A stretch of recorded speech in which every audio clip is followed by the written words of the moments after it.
Well, good morning, everyone. And as you can tell, we are having a little bit of latency issues. Excuse me there. But we'll work through them. Welcome to Flying with Mike. I was just tired of sitting there waiting to 1800Z to get going. So I made a command decision as captain of Flying with Mike, and we got started earlier. Folks, we are on a Mac Millennium Air Tour, one of the tours we're continuing, I think leg 8 or 9, from Dar es Salaam here in Tanzania up to Uganda. And let's go ahead and start zooming in. And we're going to be doing it. And yes, it's an A320 tour. So I took the liberty of bringing the Neo out. It's an A320. All right, so here it is, folks. I know you're all going, EasyJet in Africa? Hey, who thought I'd be here? Non real world captain sitting in Africa as well. Hey. So why not put EasyJet behind it? So EasyJet's going to be the colors today. We fly from, like I said, Dar es Salaam up to Entebbe. And give you a little look. We do have the caterers here to get this little charter tour on its way. So, nice aircraft. Folks, again, I've stressed this so many times. X-planers, if you are looking for PMDG quality, it's not PMDG in the X-plane world, it's Toliss. And the A320 here, I don't have the A321 as of yet. I can only assume as good as this one, as well as the younger one, the A319. All three are just phenomenal in here. Jam-packed with a lot of goodies. You're seeing some of the eye candy goodies that I call it here on the exterior, but getting in under the hood with the failures, I'm a little chicken to turn those on because I don't have real good manuals and QRFs to handle them. So I choose to stay away. All right, so with that, looks like some of the baggage loaders are pulling away, so we better get up into office area and get to work. All right, A320 cockpit, folks. Not much difference in any of the Airbuses. Even the A340 looks just like this, except for they have, 4 throttles instead of 2. So, I mean, honestly, Airbus kept the old adage, keep it simple, stupid. So, and they kept it that way. Everything pretty much runs the same way. Boeing tried picking up on it with the 757, 767, and to an extent, the 777, but that's about as far as the extent went. You might even want to say the 744. I think you're kind of stretching it at that point. You're already stretched pretty thin with the 777, but definitely the 57 and 67 upgrades were pretty easy. All right, so let's take a look at today's flight, shall we? And again, excuse the latency issues we're having. Uh, it, it happens. I don't know why. Some days it just flies like an eagle. And today a turtle could outrun it. So who knows? Who knows what's ahead for us? But I can tell you this much, folks. If you do have and get kind of tired of, if it does start the dropping streams and all of that, hey, YouTube's going to have it in a couple of days. I'm videoing as well, and I find there isn't as much of a problem there. So, but please, in the comments over in YouTube, if there is, let me know, and then I'm going to figure out potentially a whole new ball game. So, all right, so we are flying, like I said, from Dar es Salaam, Tanzania to Entebbe up in Uganda. About a 2-hour flight we can gauge on here, folks, and about 600 miles. So right on the coast here of Eastern Africa, and we are going to go all the way up here to the north shore of this big lake. I do not know the name of it. Sorry, folks. Geography didn't get that deep into the dark continent. Kind of odd that we're having internet issues in the dark continent. Maybe that's why it's supposed to stay dark. I don't know. But anyway, sorry, cheap joke. We'll move on. So here's your route right here under HTDA HUEN. It's going to be pretty, matter of fact, super simple in this aircraft to get it loaded. One day I am going to try to find out exactly how they, if that is indeed how they do flight plans in the real planes or not. I'm not sure yet how, but we're going to try and find out. So that, because there is a way where you can go, I think it's to the ATSU or data link, something in there, click on it and load these things in. All right, but anyway, to the current day, we're going to take off runway 23, land runway 17, and I think we've got a pretty decent weather day. Of course, I'll pull it up and it'll be below minimums like we had that one flight. All right, well, we're not below minimums, thank goodness. Coming out of here, we're 180 at 9. A few clouds at 1700, scattered 8,000, and high temperature, or temperature is 27 outside. That's here in Dar es Salaam. Up in Entebbe, it didn't change much, other than the fact it now added the word CB, which is cumulus. So we could have some thunder shower activity. Could be. We'll see how this is. Maybe I can finally get back on track and get some decent landings coming in. Been coming in, well, for American Virtual, coming in hard is easy for other airlines. That's the way they want. Today it's Millennium Aviation we're flying with. Not as, I'm not going to say, not strict at all with the landing parameters. They do have rules, but they are not to the extent as that airline is. But you know what? It's a good challenge to help get you easing up, doing things right, and getting it in there when you fly for some of those stricter airlines. All right, so let's look at the last thing. How many people are biting their fingernails back there in the seats? Oh my, we have a full plane, 181 peeps. Looks like flight attendants are going to be cleaning up a lot of nails that are bitten off tonight on this flight. 39,820 pounds of payload. That includes the peeps and the cargo, and maybe their bags. We'll see if we carry them. 137,571 pounds is the zero fuel weight. We're going to be putting just shy of 15,000 pounds of fuel. Dispatch again was mean to us, gave us a cost index of 5, but we get to cruise along at 36,000, so trade-off. And as you can see down here on the nice little runway guide, our winds do favor runway 23. All right, so let's shove this aside, and we'll come back to it when we're ready to start our taxi. Now, we just came in from the hotel, folks. The gracious pilot behind us left it hooked up to the external power cart, but did a smart thing and turned off the batteries. Reason being, every now and then, just like the power in your house, that cart loses connectivity. Sounds familiar with something else. With the aircraft, and doesn't send the charge to it. And when it does that, if your batteries are on, you're now draining the batteries.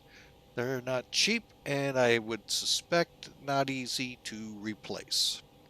So if you turn them off, it just goes dark, and then you do cold and dark start, and the people wait a few minutes. All right, so the batteries are coming on. 28.5 looks good. We'll do a quick, okay, lights. We've got lights so people know we are energized. We got the smoking light on to fuel. And the emergency lights arm, do a quick test. Okay, all the light bulbs are working here. And here. And down here. Cool. All right. Landing elevation is auto. Ground control setup. Now what this is for is the voice recording. So that we can do this. And we know the cockpit voice recorder is working. The tone is that key. Okay, and those are all working as well. All right, so we are powered up on the external power. Let's do a quick fire alarm check.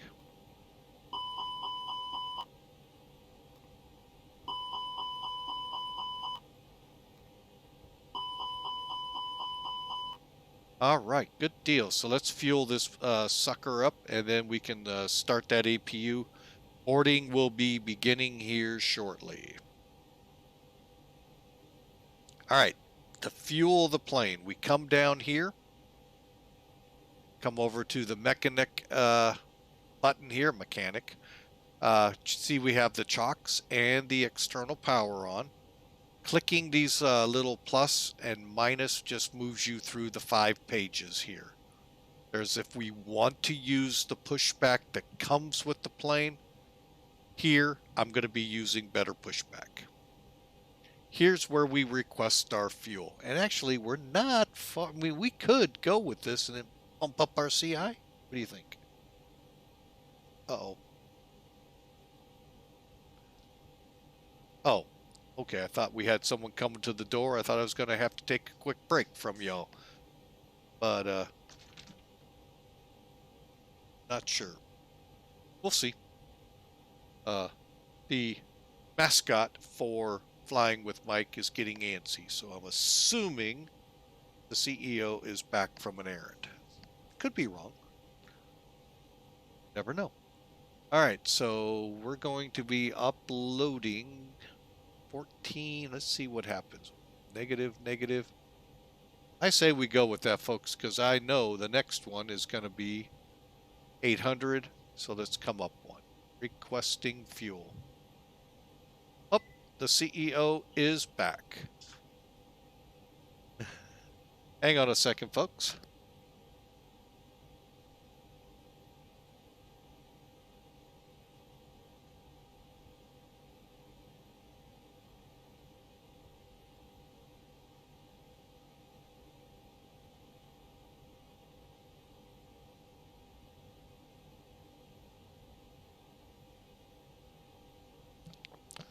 All right, folks, we're back with you.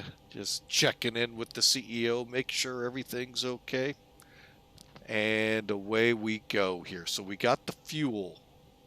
And how we can check that real quick, come up here, look at your, what do they call it? EWD. And I'm going to have to find out what all that, something display, warning display, I have no idea.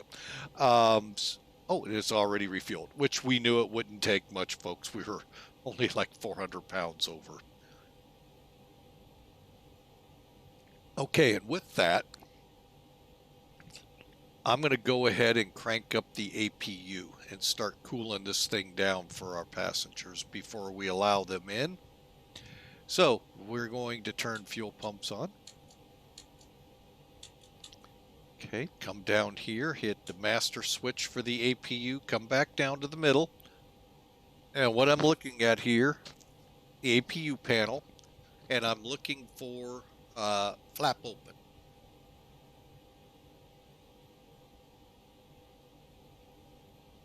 Anytime now. There it goes. Come back up top and go start. And then if you want, you can sit here. It takes about a minute, minute and a half to wind up. You can also do this.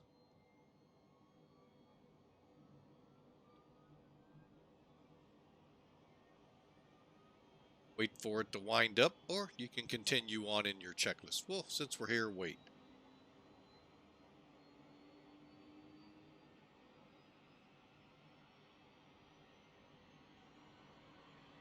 I don't even see the plume yet.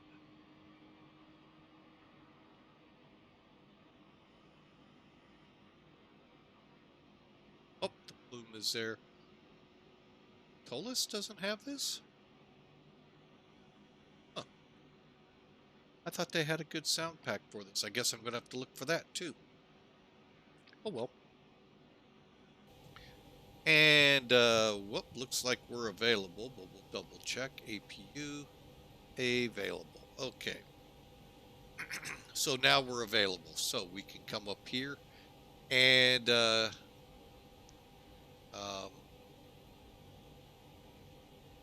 ahead and click bleed. See that our packs are off. Hang on just a second.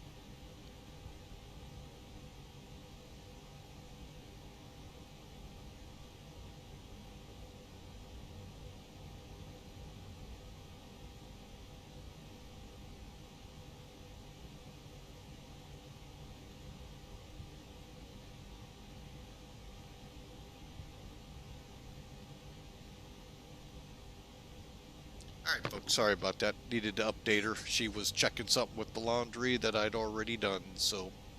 Alright, so we've got the bleed air on. So let's, first off, go ahead and start aligning the IRS, as we all would really like to do in real life, but it's the wrong kind of IRS.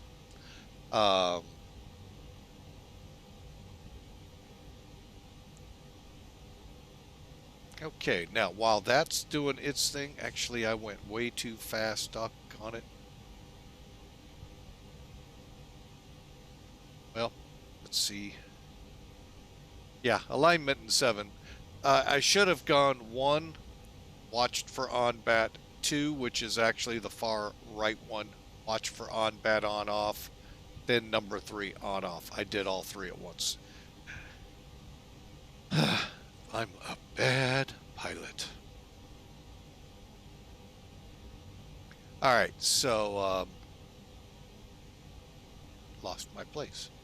We got the IRUs. Oh, we can start putting people on. Yeah, we'll hold for that for now. Going on down here, let's go to the bottom.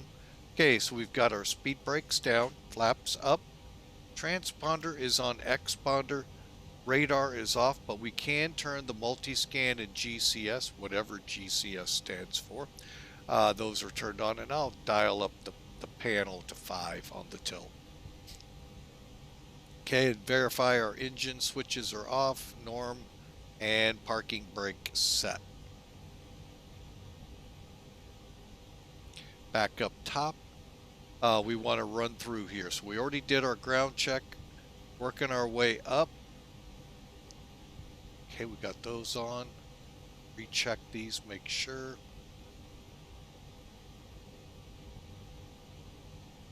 Okay, everything's looking good. Let's go ahead and put these to cool. Now, if you want to see what they're doing, just come down here, look for the condition. You can see they're at 78, so we're now cooling. Unlike that one flight where we decided to make it a little warmer back there.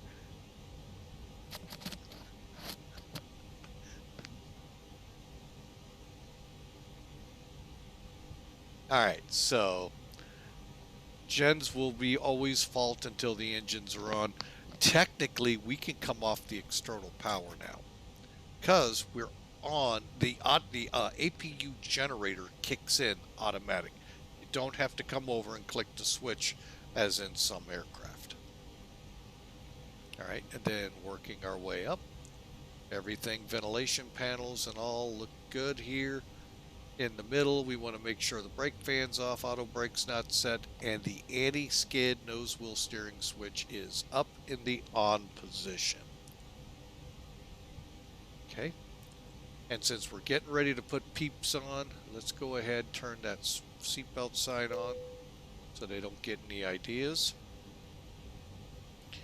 And pack flow for this.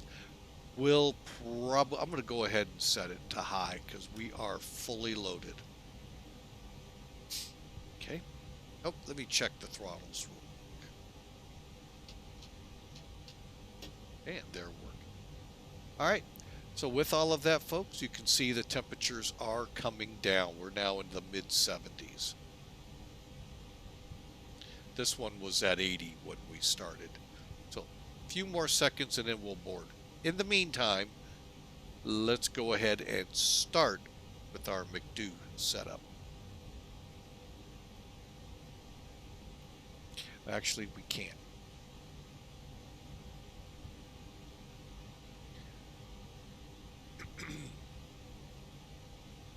All right, let's go ahead and put people in the plane.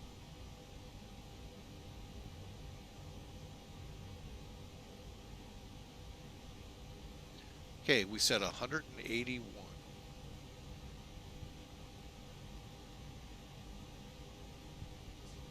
All right, close that real quick.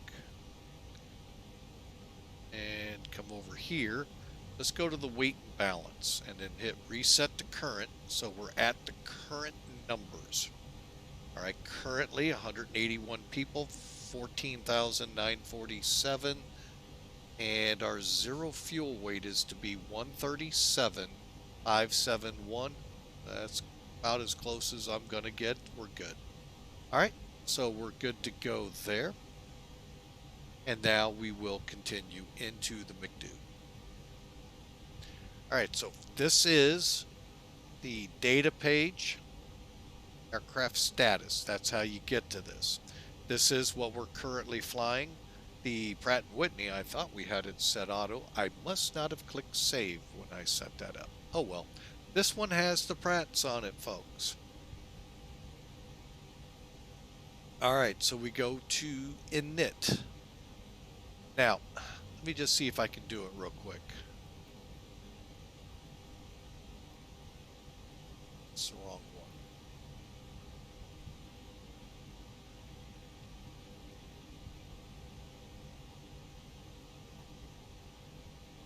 I think. Yep, it was. We'll do it this way till I learn it again. All right, so we click the init. There's our from to and our alternate route. And then it's going to plop this in. And we'll change that real quick.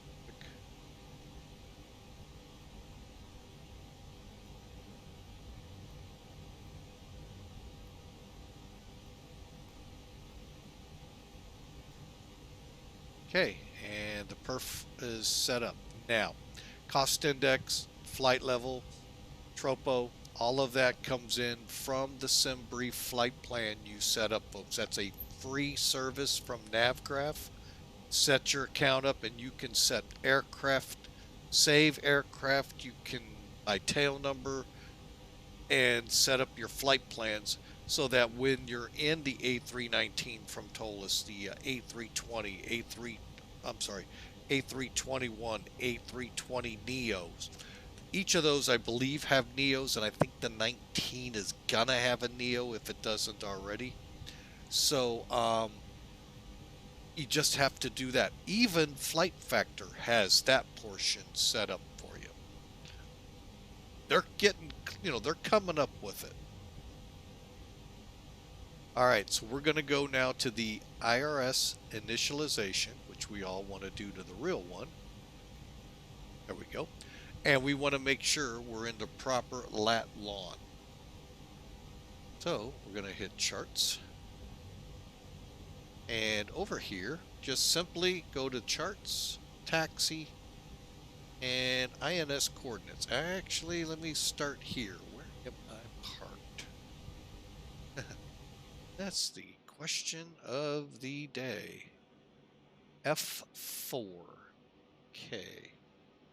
So about right on the corner. So F4. All right. So what we're going to do, come back into the cockpit here. Okay, F2 through F4. This is the coordinates you need to put in there. So let's do it like, okay, so it's 6, 5, 1, 9 south. Cool, that's good. Wait, whoa, no, it's not. What's it gotta be? 5, 1, 9. Okay, down. We'll move. Of course, the wrong way. Okay, so S6, 5, 1, 0.9. Okay. Now click this line select and we'll set this one to the longitude of 3912.7.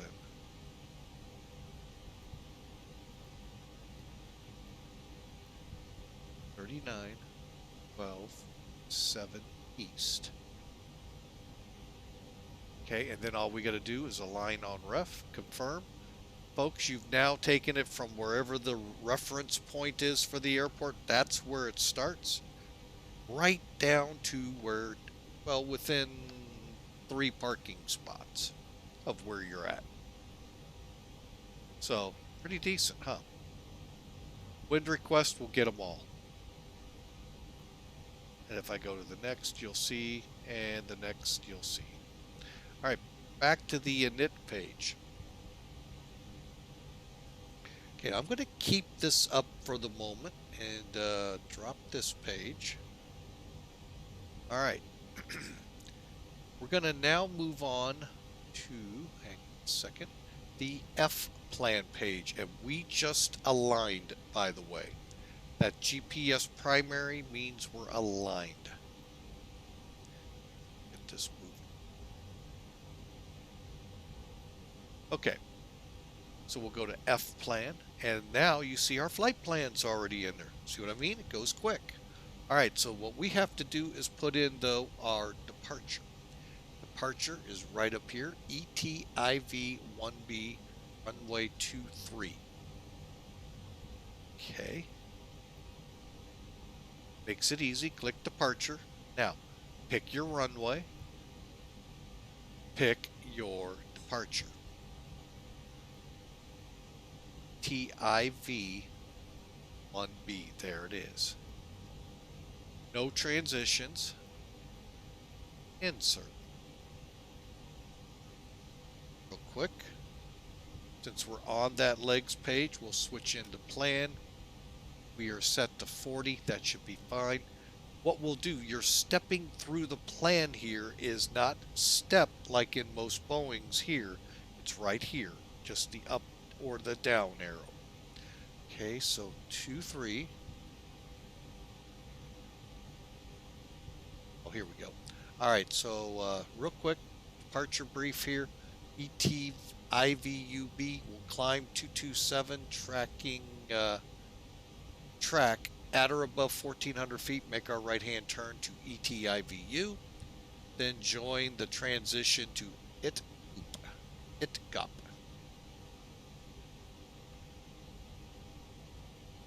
And it looks like no restrictions on our climb. Transition, if you haven't noticed, look how low that is. So pretty much as soon as we get up, boom, we are going to be in to where everybody's on the same page with their altimeter settings. Granted, they're going to still look a little bit off depending on what the actual barometric pressures are, but we'll be all on the, when he says 18,000, you'll be at 18,000 too.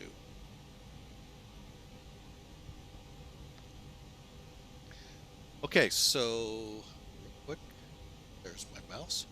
Okay, so again, see how we're coming off 227, 1,400 feet, turn to ETIVU, there, 1,400, ETIVU.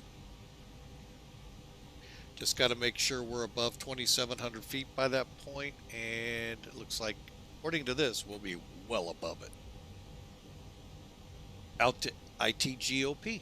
There it is. Okay, let's go ahead for now, get rid of that.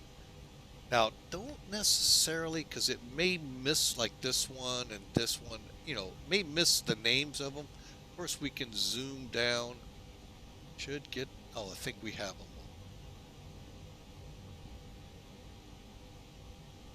So we'll just kind of do our best here. So, up arrow, blue gob. Okay, now you can also watch the screen, making sure we don't shoot off in any massive directions.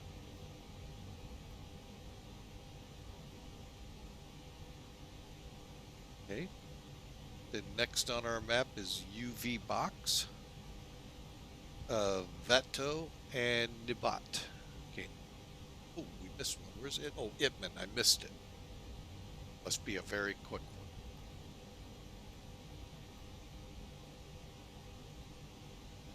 But go and Uksat Tableau.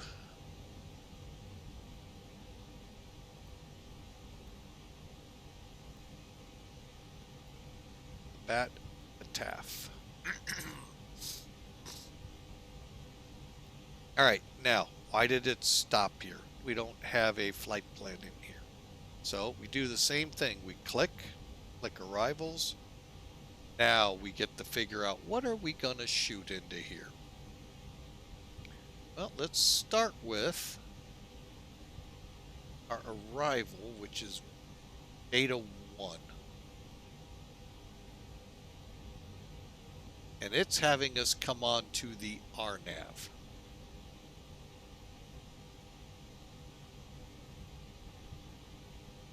Bear with me 1 second, folks. I'm double checking my weather. I am usually okay with shooting the RNAV, and I think in this case I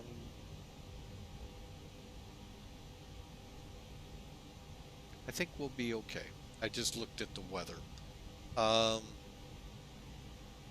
Okay, well, we got to clear this. Lights, we'll do approaches. Why did I do that?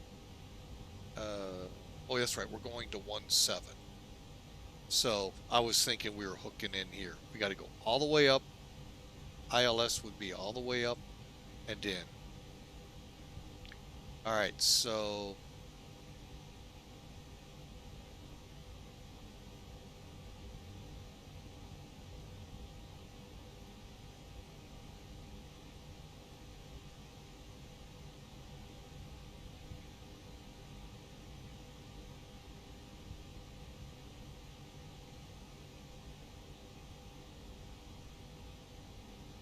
I'm making the choice here. Well, let's look at them.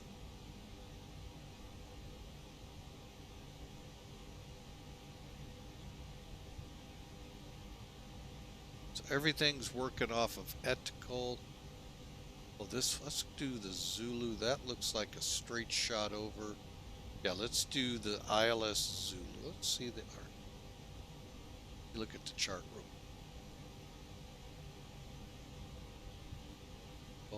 Final, okay. Same thing, just with the, okay. We'll do the ILS, just do that. And we're on the, hang on a second, close. All right. Call this the BETAF 1A. Beta 1A, okay. Int'l. Now you noticed how it filled in up here, folks? See how easy it transitioned for us? First off, there are no transitions, okay? So, but again, we selected our runway, selected our star to get to that runway via this transition for the approach. Had there been a transition to the, like here in the States where we have fly the ABC star and you got 18 million transitions into it, you select one of those, it would say that over here. So you go, there's your approach, your transition to it. You're going to come to this ILS via this transition for it. That makes any sense. I really like that Airbus simplified it that way. Boeing doesn't. They make it where you're gonna, a seasoned pilot, it's a piece of cake. It all makes sense. To us in the sim world, it can be complicating with the Boeings. Here they, again, Airbus is such a simple aircraft to fly. That's why I like flying them, folks. All right, so we got all of that in there. Let's track it out. All right, so we're coming off BETAF, and we got EN 120, 121. Okay, Let's watch our scope here, make sure everything's good up to Int'l. And this is for our missed approach. So Int'l. Okay, then we're going to go to Avuli. Okay, and then Excedo. And then into our airport. Now, continuing on. All right, the rest of this is a weird chart here. Don't have a lot of information. Like, where's our missed approach? Oh, final approach. Whoa. 11A. So we'll have to go. Let's go take a look at 11A. If it's 11A. There we go. Let's go ahead and make sure that's down there. Okay. So this is telling us our missed approach, which is out to Entebbe over to Int'l. Okay, there's the Entebbe, out to Int'l and into the hold. Okay, now if at this point we decide it's time to divert to our alternate of HK, I believe it's EL, here's that route as well. And we can put in off this runway to Pasan, and then there's the routing to it, and then the routing into it. We're going to save that for another day. There you go, folks. The flight plan is done. Let's reset. Next up, we're going to be doing the weights. Okay, so we come, first off, hit the RadNav page, make sure nothing is in here yet, everything looks good. Now go to the Int'l page. There are two pages here. A, which is the initial information, you're from, to, your alternate, and cruise levels and all of that. Then you go to your B. Again, it tells you to get to that, use the arrows. And then we're going to verify weights. 137.6, so round up. 29.2 and 15.0, that all looks good. We're going to actually set that to 29.4 /294.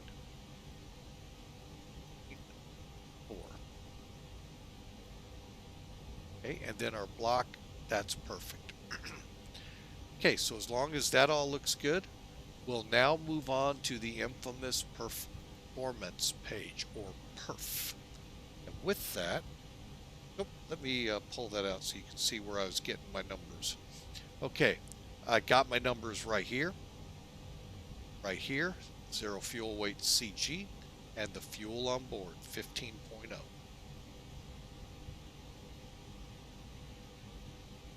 Okay. All right, so, oh wait, we can stay there. My bad. My total bad. All right, so we go to TO Performance. All right, couple of things you can do here, folks. There's a website out there. If you do a exclamation marker, I'll just do it for you. Head over to that website. You can do this on their graphs. You'll have to have your weights and all of that good stuff, but it's there. You can do it right here. Just verify your weather is however you want it. Do you want it X-plane? Do you want it real world? Okay, real world. Oh, I don't have that up.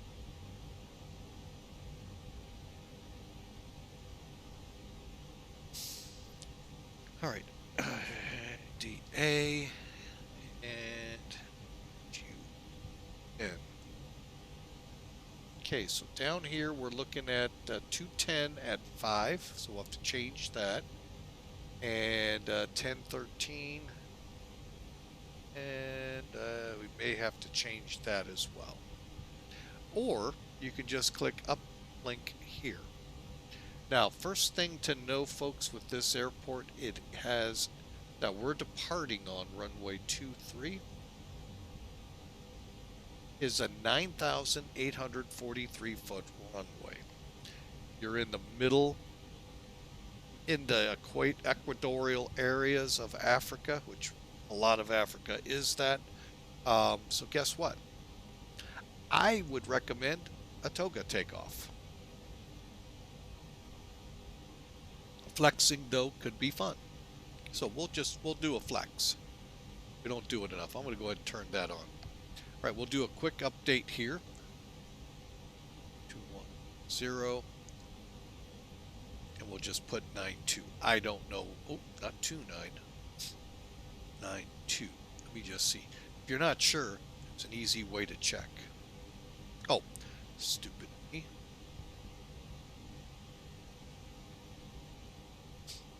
Come up here. See how your barometric pressure is, was it 291? Wait, I got it wrong. It was 1013. So yeah, up one. Switch it. 2992. So you're now set right. Okay, and then come back to the chart. Okay, anti-ice will be off. There's our weights. I think we said 4. Oh wait, CG. Disregard. It's right. I'm wrong. And we're going to flex. Flaps will be whatever is good for the system, and compute. So it's computing a configuration of 1, flexing to 73. Our V1 can be from 130 to 149. Rotate 149, V2 151. Trim for this is up 0.3, and the green dot, which is flaps up, 220. And that shows you your margin. When you hit V1, folks, remember, V1 is the speed. If something happens, like an engine out, major issue that will cause problems with flight, if you're at or below, you can stop. At or above, you commit to flight.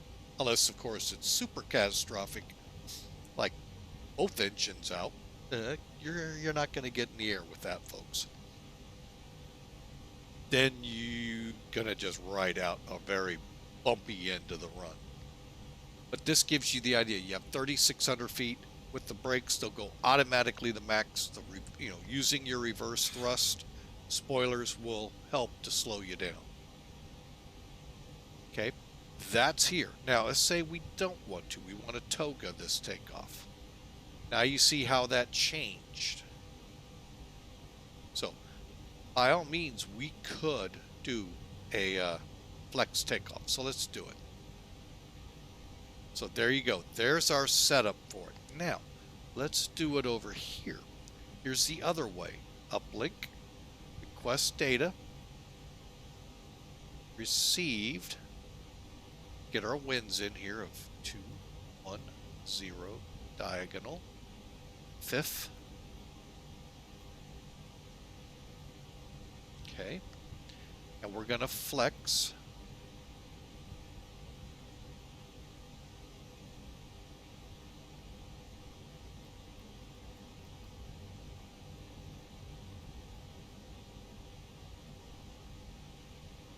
That didn't work, right?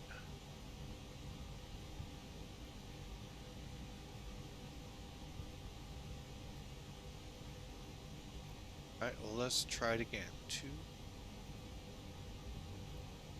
Let me try it differently.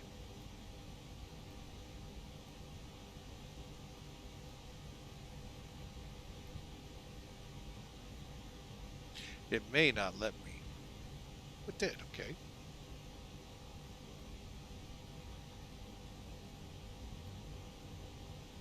Alright, so this is our flex takeoff.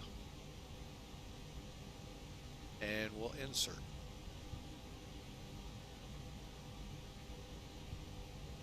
What didn't do it? Wrong.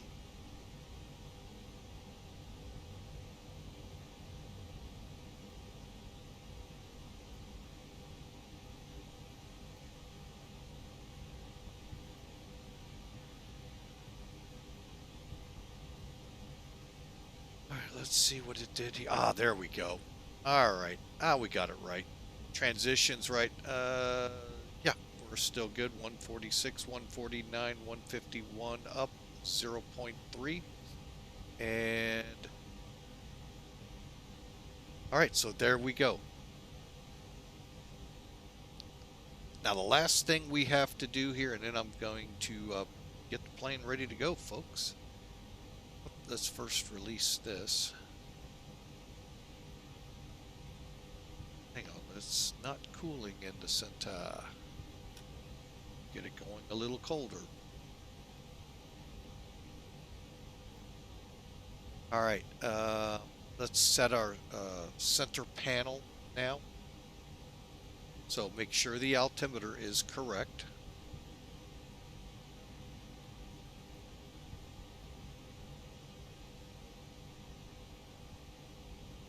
Which is 1013, 1013, 1013, okay.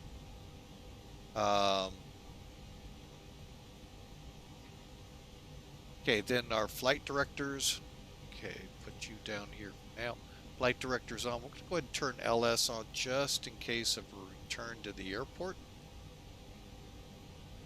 And then your speed, your heading are in managed. That's what the dot means.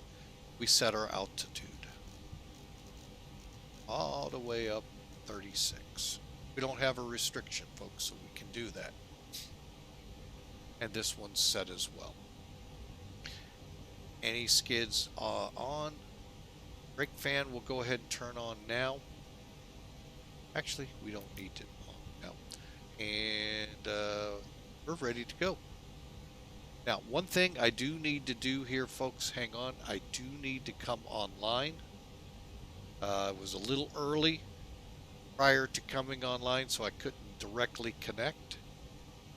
Or Easy 572.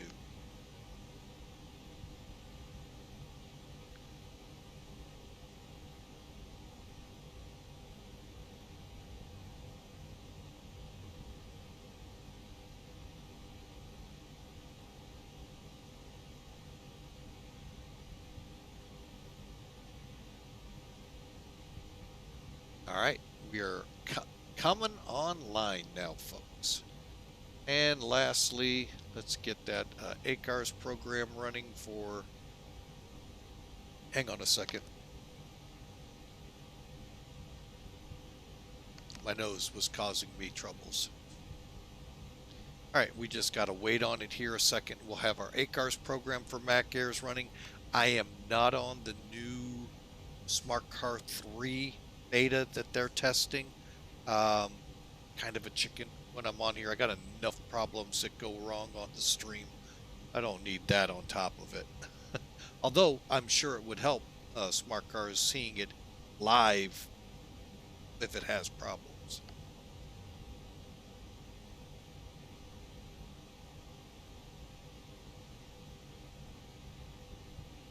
All right, I think we're,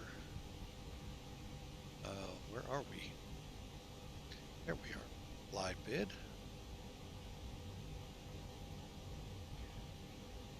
And I just need to get an A320 set here.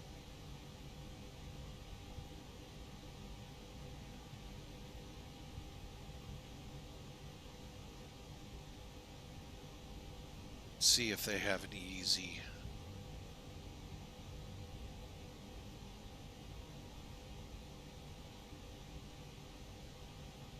There it is. All right, and we'll load it.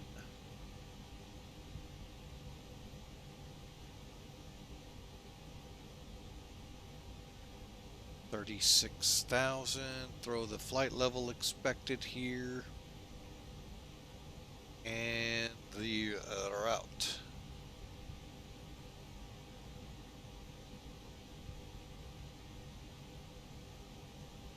And start. All right, so we got that running.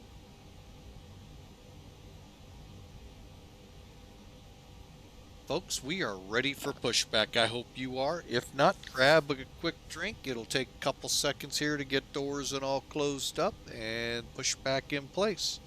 And we'll be ready to move here in just a moment. Okay. All right, so have.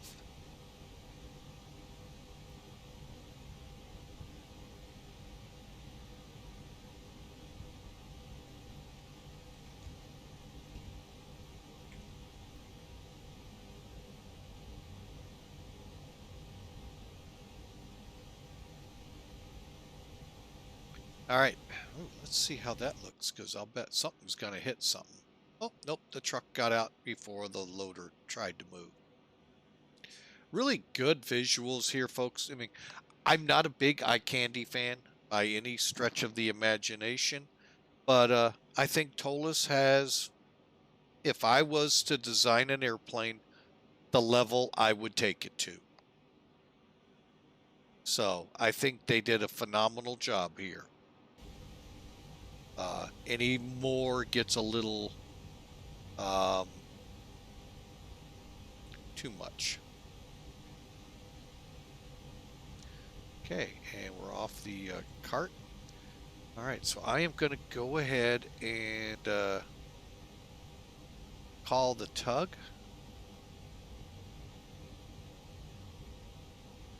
Ground to cockpit. Please show me where you want to go. I don't know yet. Yeah, do that then. I don't know where I want to go yet. We at... Oh, it's right behind us, so if I face... Okay. Now I know where I want to go. Ground to cockpit. Please show me where you want to go.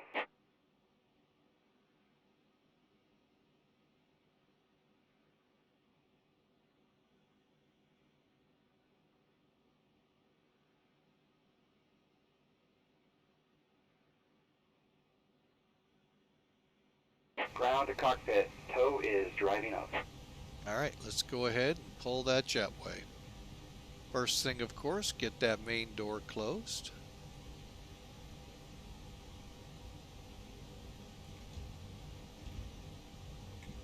And then the J key, folks, moves the jet bridges.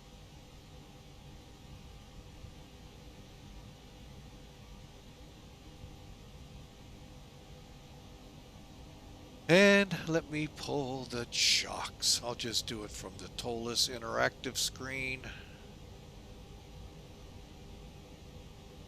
because it's so much easier.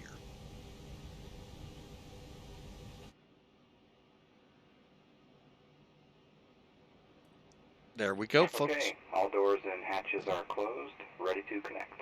Cleared to connect.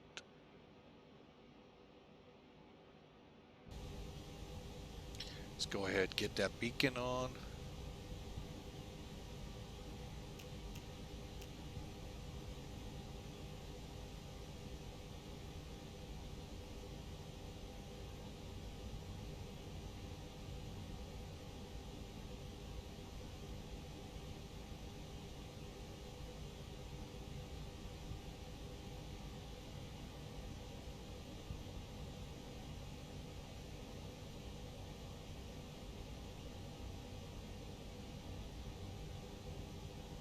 So connected and bypass pin inserted. Release parking brake. All right, folks, if you're all ready to go, I know I am. I'm going to make one check here that crazy character, Mac 572, is online with Millennium. He is. And we're going to go ahead and release brakes. Releasing brakes, tail left, face north. Starting pushback, and you may start engines. Okay, and away we go.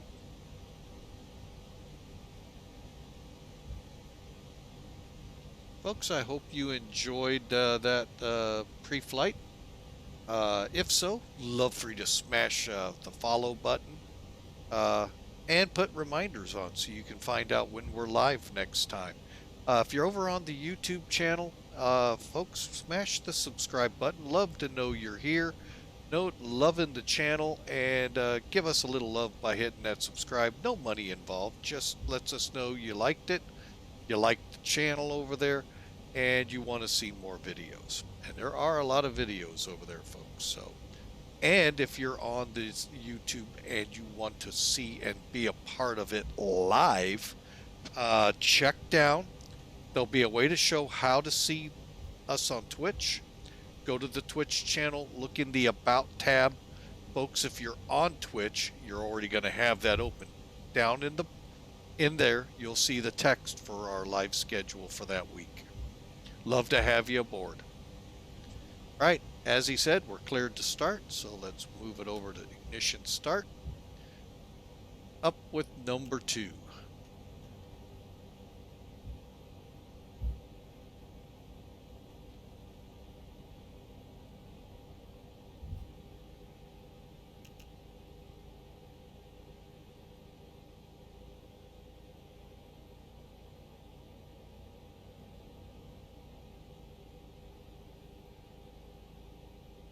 And as you saw with better pushback, folks, that's a free utility here in X-Plane. You're going to find the big difference between simulators out there. I'm talking Microsoft Fly. There's another one out there I can't think of. And X-Plane is X-Plane. A lot of this, complete. Set parking brake. a lot of the stuff here is free. Granted, this is payware, Disconnecting tow. but they actually have a PMDG highly, very close, if not better than aircraft here that is free for the 737. You're going to find that a lot with X-Plane. So, folks, you're looking at a very good simulator, very easy on the wallet, and very high quality. Some real-world Airbus pilots use this for their prep or flight sim checkouts to go through because they're so immersive. They give you those failures to work through. Granted, they're not certified by the FAA, but they get you going in that right direction. Hand signal will be on the left. We'll see you next time. Have a safe flight. Thanks for flying with Mike. Let me get number 1 going here, folks. And let's watch for that pin. But yeah, are you really kidding me? I have a tower? Wow. Well, we'll get a hold of them here shortly. Usually you don't have a tower out here. Go figure. All right, got the pins.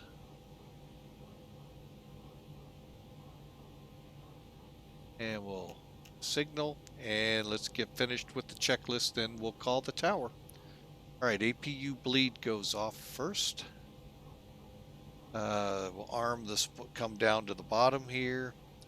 Arm the spoilers, set the flaps. Pitch trim. Okay, now I'm going to kind of switch views here. Just enough so we can go F control, FCTL. There's your pitch trim, and 0.3 up. But we want that pitch trim to read. Okay. While I'm here, let's go ahead and get our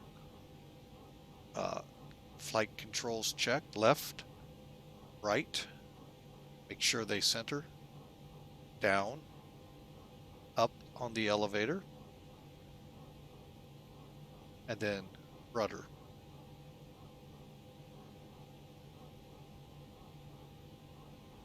Okay, I do that now because I'm on the page and I can just go doink. All right, engine and anti-ice off. Let's go back up top, turn the APU off. Excuse me, folks, and arm the slides.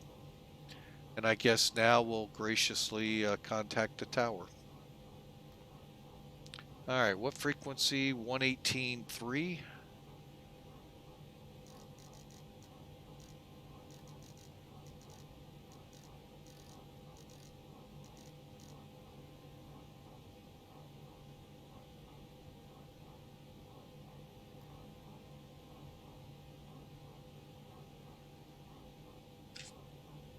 Attention all aircraft. Wally Julius Nyerere International altimeter 29090.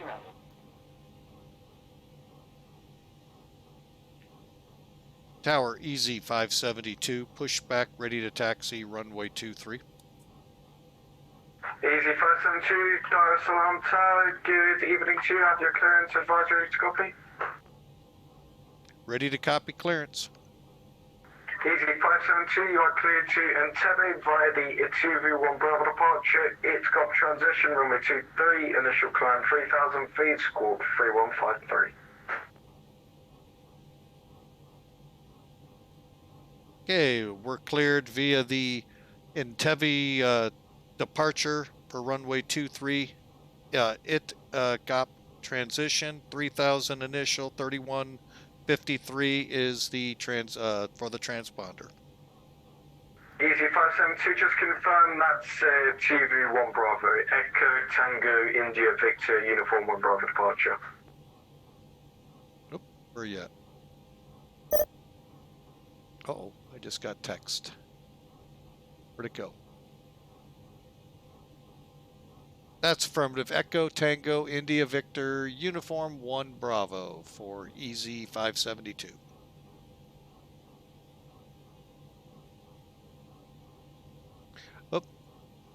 And yes, sir, ETIVU 1 Bravo for EZ 572. Easy 572, read back correct, the QNH 1013, taxi holding point runway 23 via Papa and report fully ready. Via Papa to runway 23 EZ 572.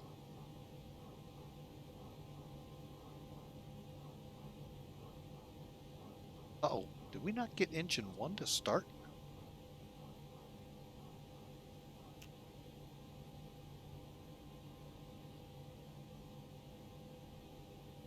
Holy crap, engine 1 didn't start. Oh, wouldn't you know, we're going to have to do a cross bleed.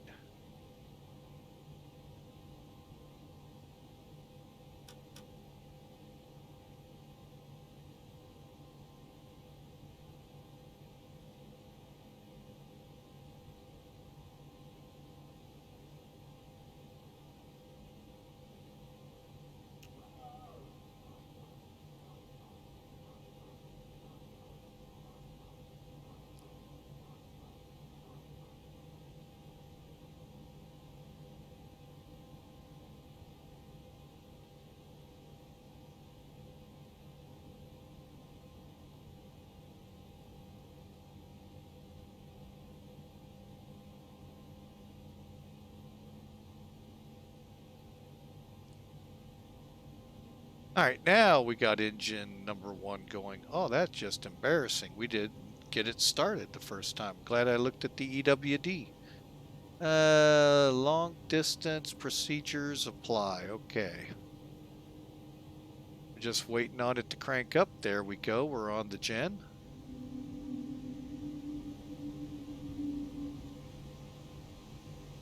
And available. All right, and I think I've already killed the APU. I did, and we can come off the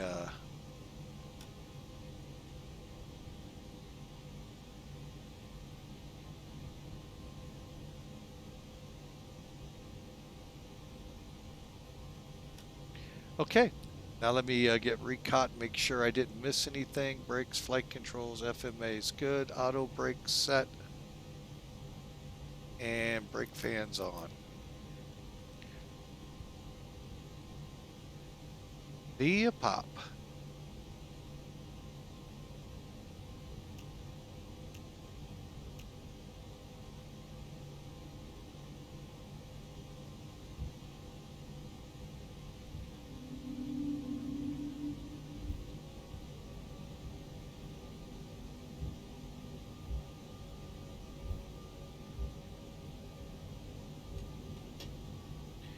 And real quick, chronos.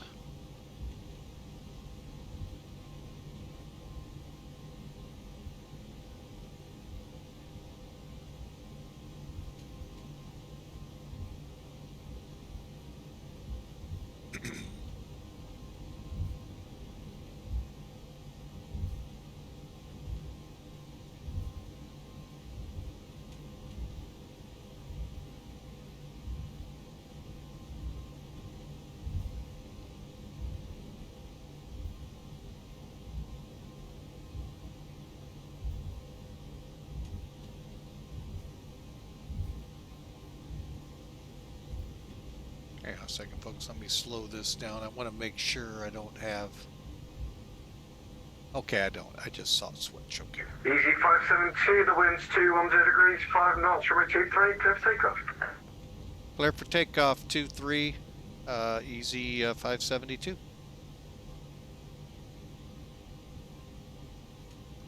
All right, lights on. Trying to hurry me. I don't know why.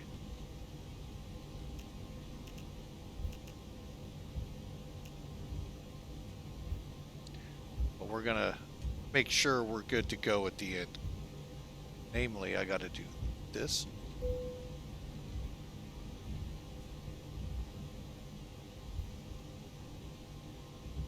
Since we're doing the flex, we're gonna bring her to a stop.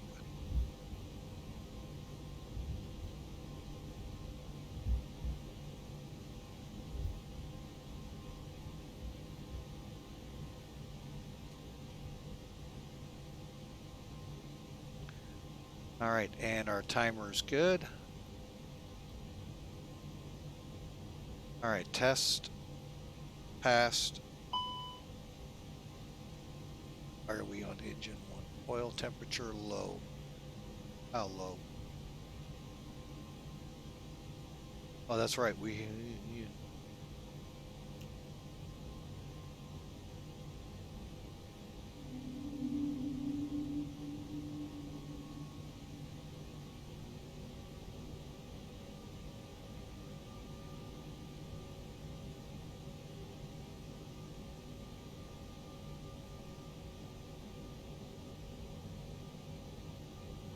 Timer's on, chrono's on. We're cleared for takeoff. Here we go, folks.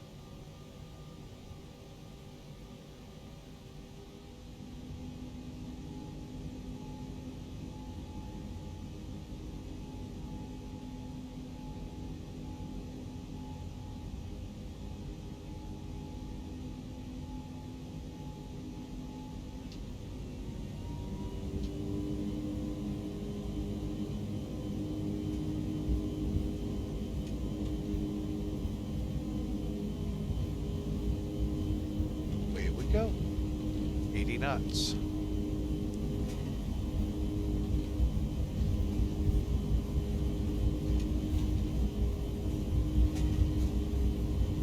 V1, rotate, V2.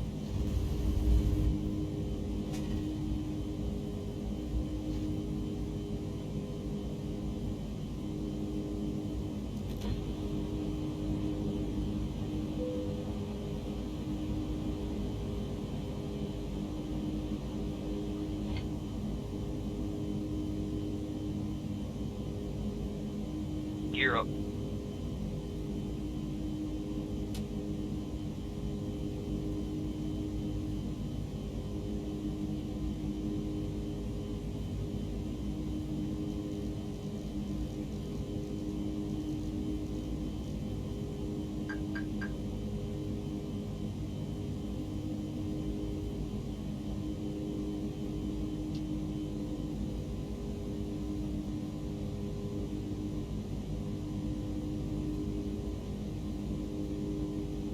Easy 572, nothing further now. I'm on a Unicorn 122.8. Enjoy your flight, bye-bye. 122.8. 122.8 for easy 572. Thanks for the ATC. Have a good one. You too, bye-bye.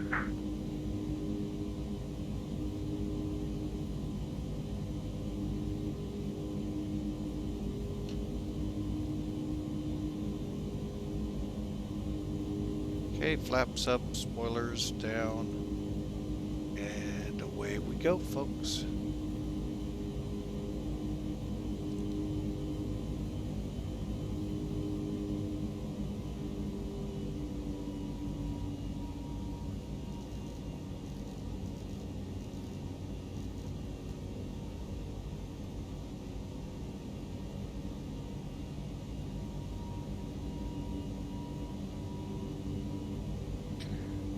Okay, after takeoff, engines are set to normal, and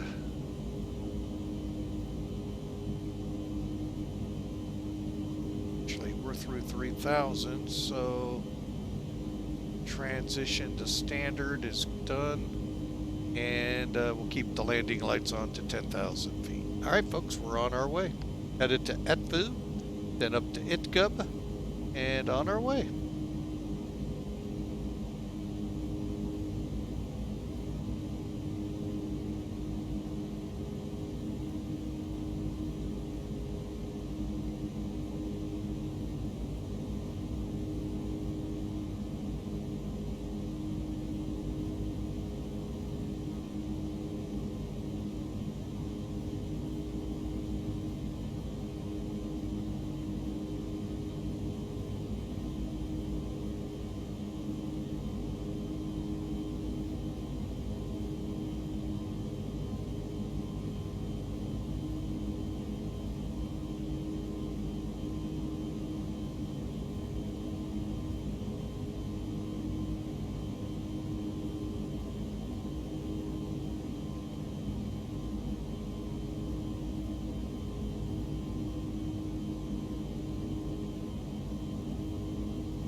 Attention all aircraft. While Julius Nyerere International Altimeter 29091. Who are we tuning in now? Oh, but I clicked that. All right. Yeah, Int'l, hi, welcome aboard. Yes, somehow we got ATC in Africa. Go figure that one. Hey, we'll take it. 10,000. Oh my goodness. All right, there's the magic number of 10,000. Lights off.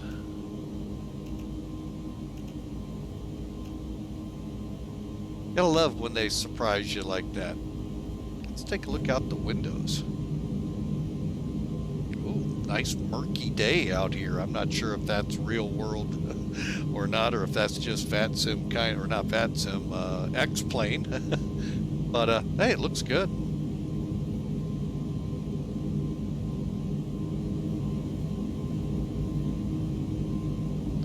That was great. We had ATC in of all places to never expected.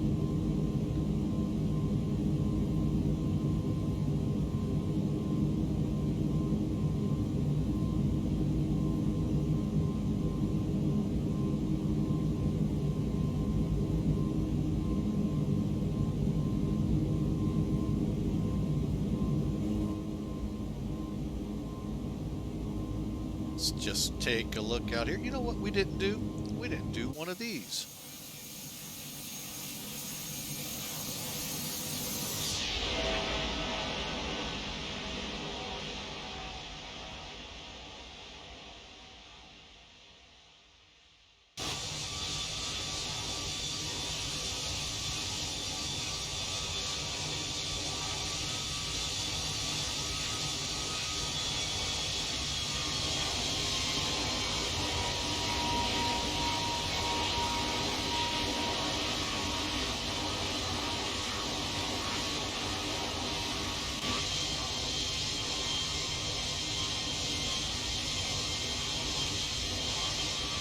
Alright folks, I am going to refresh my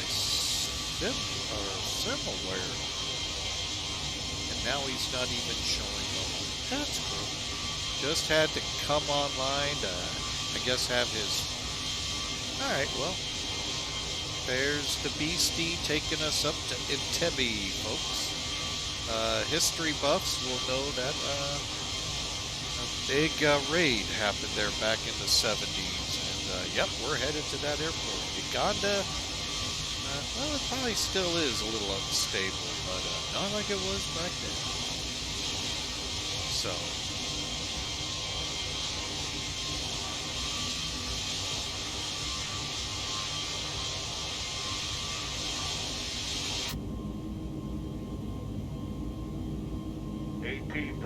feet. All right, with 18,000, let's go ahead and kill the wing lights. Technically, oh, what did I mention? It always scares me. All right, so yeah, we're through 18,000 and climbing on, folks. We have about, you know what, that guy behind the that loose nut again, folks. Let him loose, and got to put the overlay up for a sim toolkit. And we're back to latency issues. I don't know if we ever overcame them. Oh well, we are climbing, folks. Yeah, let's. Not much to look at right now. We got about 2 hours to go on this flight, folks, and we'll be touching down in Central Africa. Big lake we got to cross to get to it, so.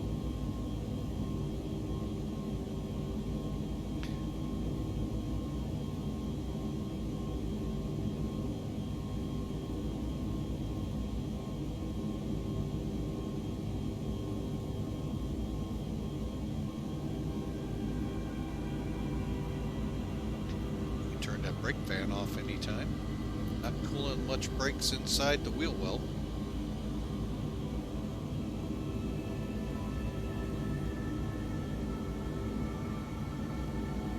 Alright, how are we doing here? Let's see what the aircraft temperature wise is doing. Oh, we're gonna have all the elderly back there going, oh, it's just too cold. Okay, that would include me. Just too cold at 68. Just too cold.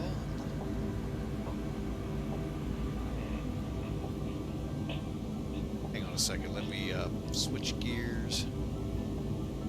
Let's do it this way again. Alright, condition.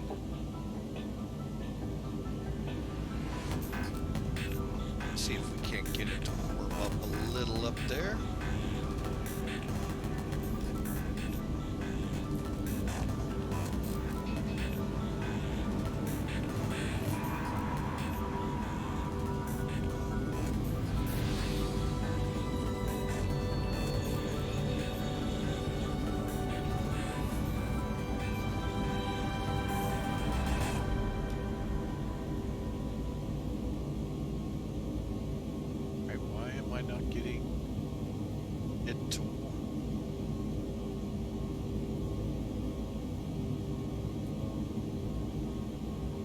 Got a little warmer. There, we got a temperature rise. Okay.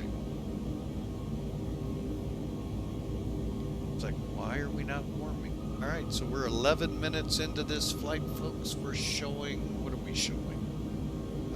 1 hour and, 19 minutes. Wow. So much for it being a 2 hour, wrong show.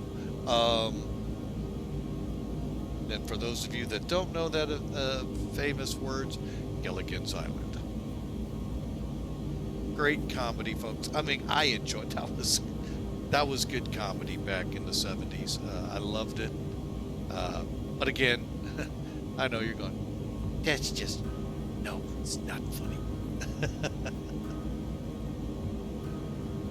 So, oh well. But as you can see, we are. Let's see if we can pump this out, get our radar on, see if we can get some returns today.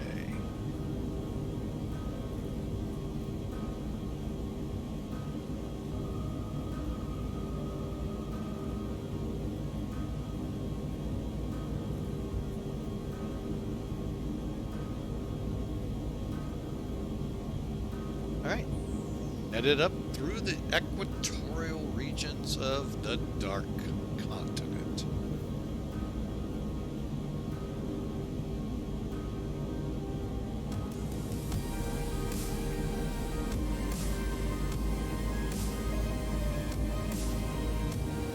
I don't know, that music seems kind of loud to me. Back it down a little. Maybe that's a little better.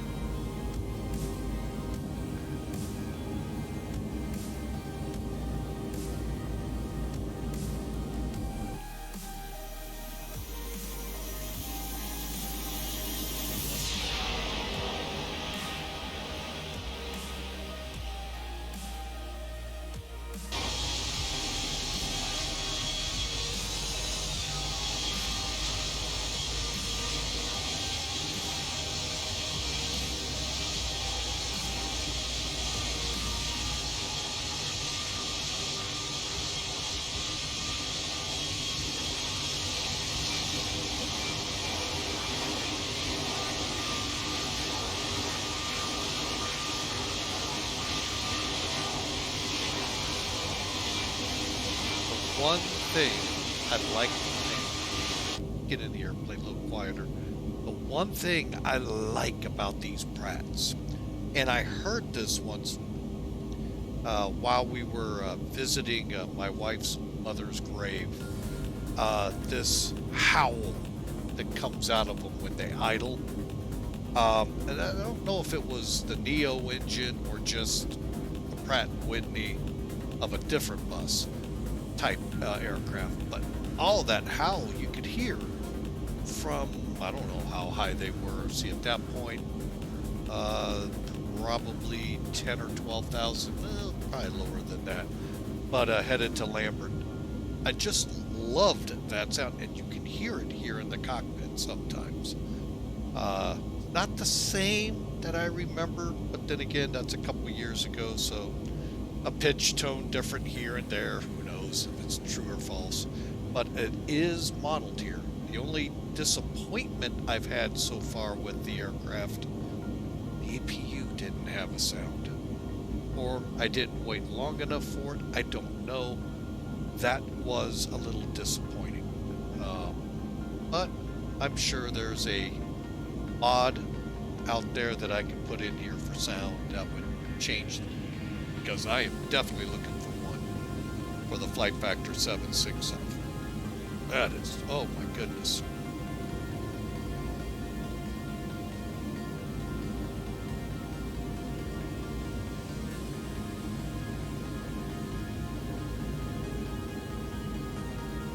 But that was cool, folks. If you weren't there, check it out when the stream releases in about a week to YouTube, and we had ATC in Africa of all places, and it wasn't a across the pond event. That was pretty cool.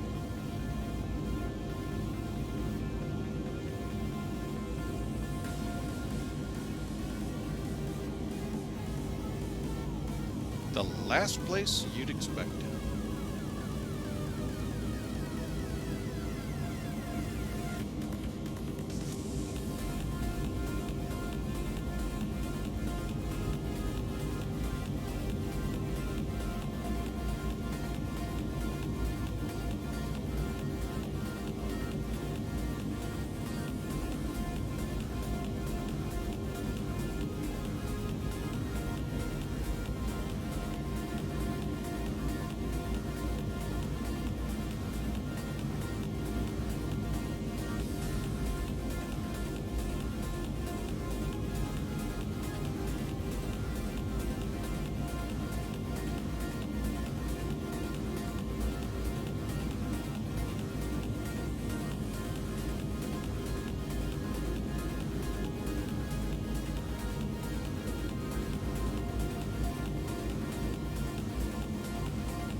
Should be just about, if not at cruise. Oh, got about another 2 to go.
Alright folks, we have reached cruise. Ladies and gentlemen, this is your captain speaking.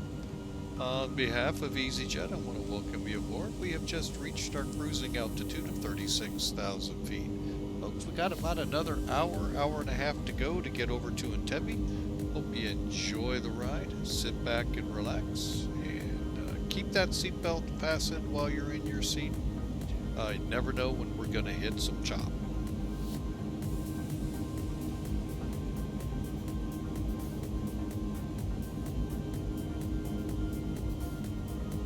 A second, folks. Just gonna set that to middle, and we're gonna do a quick system check here, and then we're gonna kind of be quiet, let you all unwind here. As by the way, folks, happy Thursday! You're over the hump and headed straight into that weekend, folks. Tomorrow is you're in Friday Eve for tomorrow night, Friday night. So system check goes like this, very simple. Actually, I may have to do it like this again. Only because, no, we're gonna have to do it with that. Okay. The all button is right here. And all you do is just go through each one. Hang on, it did not start right. Alright, let's try this again. There we go. Alright, so the engines look good. Lead air system looks good.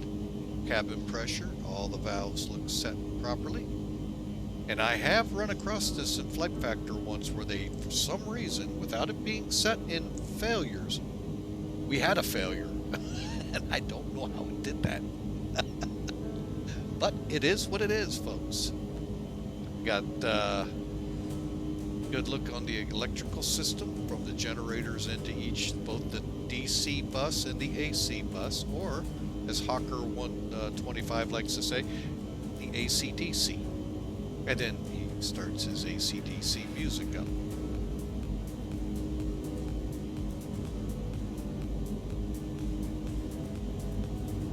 Alright, the hydraulic systems look good, no apparent leaks or pressure drops. Okay, fuel. Well, we know we're going to be off balance because we either forgot to hit the switch to on, or the engine just did not turn over. But we got her to go this time, and we got both running, so we need to go balance the fuel. Okay, cross feed. That does not mean this is putting fuel in this tank. It's gonna, what it means is, instead of this valve is off and this is up and down, this side feeds the number one, this side feeds number two. When the cross feed is on like this, they're feeding each other. However, we're going to turn the pumps off here.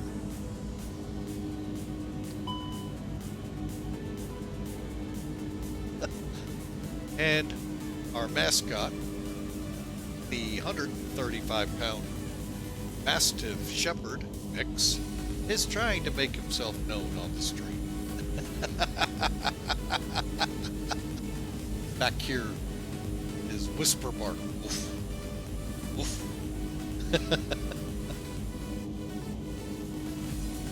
And no, I'm not a dog whisperer, folks.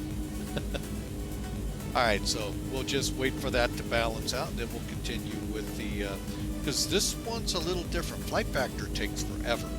This one does get some fuel to wash into the central tank, or the right tank behind the engine, but for the most part it's feeding the number one engine. As you can see, it is coming up a little, but it's not dumping a lot in there. But we're almost balanced, if you haven't figured that out yet. And our fuel temperatures look good. As soon as it goes to 90, boom, boom. Alright. Back down. And click fuel again. Pull it back out. We're going to go back up now. We've already done step one. We turned the pumps back on. Everything seems to be fine. Let's go ahead, turn off the crossfeed. That way we're now tank to engine. Meaning each tank, these these. The left wing tanks fuel the number 1 engine. The right fuel tanks fuel number 2. Notice when the APU is on, it's coming off the left tanks. Just something to notice. Okay, and there you go, folks. We are back, and I'm going to go ahead and put this back in. Let's push all again. APU is off, so that's good. Conditions look good, 71. Unless we get complaints, it'll stay there. Doors look good. However, I'm more concerned with the oxygen tanks up here in the cockpit. Those are for when the aircraft experiences rapid decompression. Pilots have to go on the air. You want to make sure you have enough.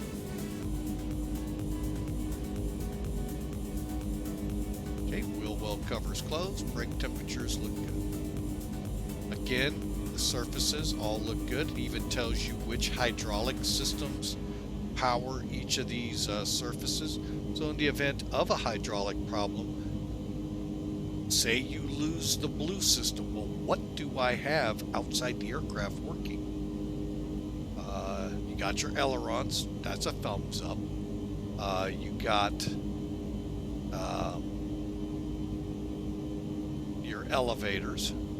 So you don't lose a lot, but you will lose some things, and you got to know that so you're prepared for what kind of a landing you're going to have ahead of you. And then finally, we hit the all button one more time. Status is normal, and we'll hit recall as soon as I get up to it here. And we're good. Hit all. And all I got to do is be nice to the passengers and turn. I thought I turned it off, but I guess I didn't. The seatbelt sign. Oh, I turned the lights, the wing lights off. There you go, folks. We're on our way. Currently looking at just under 1 hour to Entebbe. So I am going to be gracious and back off here, let the aircraft do the talking, and we'll be back with you here in about 20 minutes to talk through the arrival and what we have up ahead.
Alright folks, we're back with you. I'd been back a few minutes earlier, but the wife had a phone call. And if you're not familiar with Flying with Mike, we share the office here, so I go into a mute status so you guys can't hear that conversation. Don't even think it needs to come out over the air, so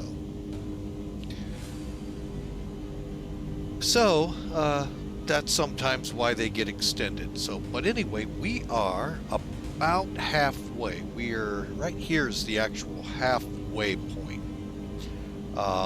So let's pull up Sim Toolkit, and you're all going, oh, well, let me show you some things with Sim Toolkit. And you're all going to go, oh, we could do that with this. Well, you probably can now. Let me go to the live map here first. And for those who weren't here towards the first hour ending, we actually had ATC over here. So, but now we're in the dark continent. That is dark again. All right, we got 45 minutes to go, as you see down here. And right now, no ATC. This is that big lake I'm talking about we got to cross. I think top of descent is like right in here. A little bit further up, but you get the point. All right, there we go. All the fixes are there. We're right here. Let's pull up NavGraph. You can, by using this little cog right here, folks, set that up. Here, let me just show it off real quick. You can put whatever you want down here. If, for instance, you want to put, let's say, SimBrief. Okay, again, I talked about that in the beginning. It's a free program from NavGraph, not program, web application. You can put that in here. You just have to log in. That would be it. And so forth. Whatever you would want, you know, streamers, this is an outstanding utility for you. But anyway, but you have all these other tools as well over here. But we're on this one. Let's kind of zoom it down. Hang on, let's select our approach, which we chose the Zulu one. And let me get us back to the plane. So you can kind of see what we have ahead of us. Okay, and then the approach is up here. Speaking of which, here's the approach, folks. It's a very simple, this is a, well, yeah, it is an RNAV arrival. So I was going to say you could fly it, but I think it'd be a little tough with VORs. But anyway, so we're going to come in over BETAF at 15,000 feet. So we're going to double check that when we get in there. At 12,000 at EN 120, at 10,000 at EN 121. And I don't know if 116 will show up or not. That could be off this one. And it says it is. And still at 10,000 here. Now that ought to raise some eyebrows real quick before you look up here. 10,000 feet and you can see the airport here. High altitude, folks. The airport sits at 37, almost 3,800 feet MSL, or as I like to say it, above sea level, ASL.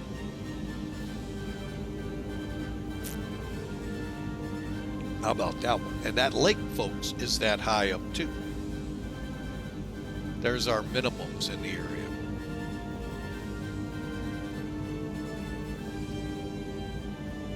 All right, and again, the BETAF, we go BETAF at 15, EN 12 or 120 at 12,000, EN 121 at 10,000, Int'l at 10,000. So we're going to be kind of cruising along at 10,000. No speed restrictions, if you didn't notice that. So we're looking good there. From this, we transition to the 17. Now they say RNAV arrivals. Well, the ILS comes into play off of this as well. We'll be on the 17 ILS. Try that again. There we go. There's two parts to this. Let me see if that's part 2. Okay, good. All right. and I don't know why they do this. It makes it kind of difficult, but easy in our respect because I like to do it in like 3 parts. So ATIS 120.2, doubt we'll hear it, but we'll give it a shot. Entebbe approach, Entebbe tower. That way you have frequencies right there. The ones we really need to focus on, this is our localizer frequency, 110.7. Airbus and a lot of Boeings automatically set this. I know for sure 737 and Flight Factor 767, you have to set that, and the approach course. The rest of them, not 100% sure anymore. Okay. When we need to be on the glide slope, it says refer to page 2, which is 11.1a. Same with our decision altitudes. We'll get to that. Real quick, unusual wind phenomenons occur here. Oh, great. Oh, hey, at least they're warning you ahead of time. Welcome to Flying with Mike. All right, so we have an unusual wind phenomena that can occur with runway 12 or 17. In the case we notice unusual variations, it tells us what to do up here.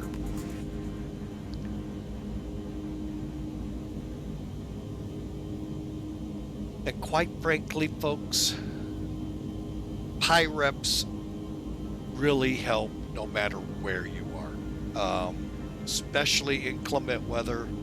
But even say you're on a windy day, you know, what did you observe coming in on the approach? It's always, you know, sometimes it's a good thing to report.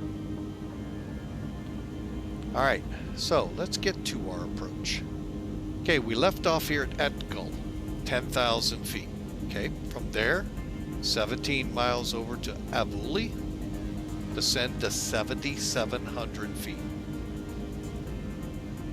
Then we'll be turning to a heading of 170 on 110.7. This is the localizer, folks. Page 2. All right, again, the top. Now it looks like what we're used to. Okay, so you got your glide slope at 5,800 feet. Decision altitude is 3980 MSL. That's what's on your altimeter, barometer, base gauge. Now, if you're going to go off your radar altimeter or what you're doing above the ground, that's what's in parentheses here, 200 feet. Shocker here, folks.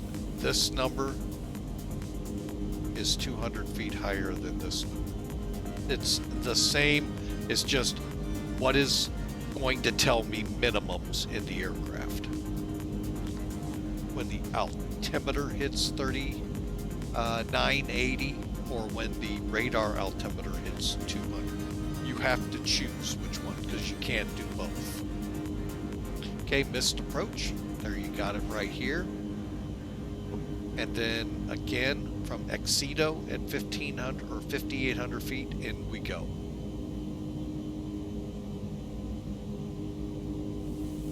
Again, there's the unusual wind phenomenons that happen here. Well, we'll have to see if they occur. All right, now down below here, folks, our vertical profile. So 5,800 feet, 3-degree glide slope, all the way down to 3,780.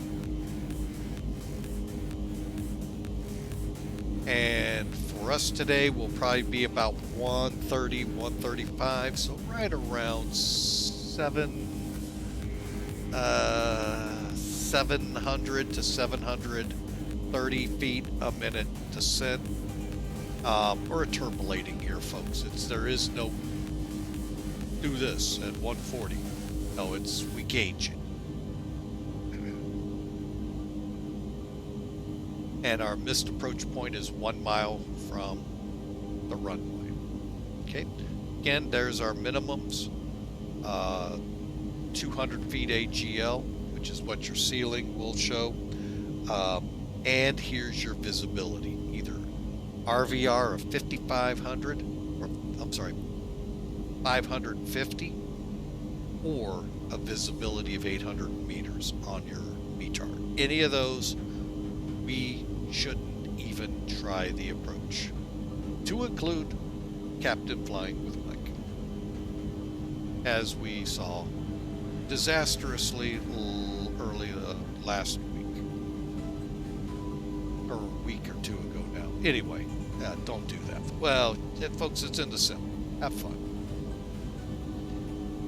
All right, so there you go with the charts. And now you can see we have moved. Where the heck are we?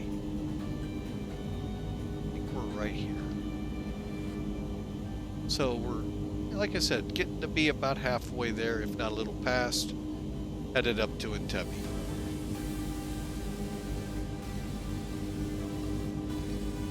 Last thing we want to work through is what is that approach speed going to look like?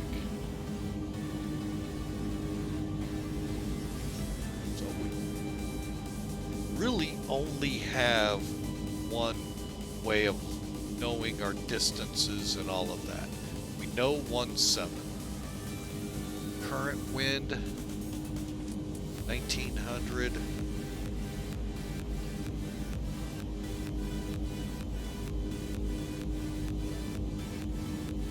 About 45 minutes old, but it's 160 at 4. That's what I think the weather is showing here. 10:16. Yep, and anti-ice off. We'll keep it off. All right, so let's compute. We're going to be coming down to a 12,000 foot runway.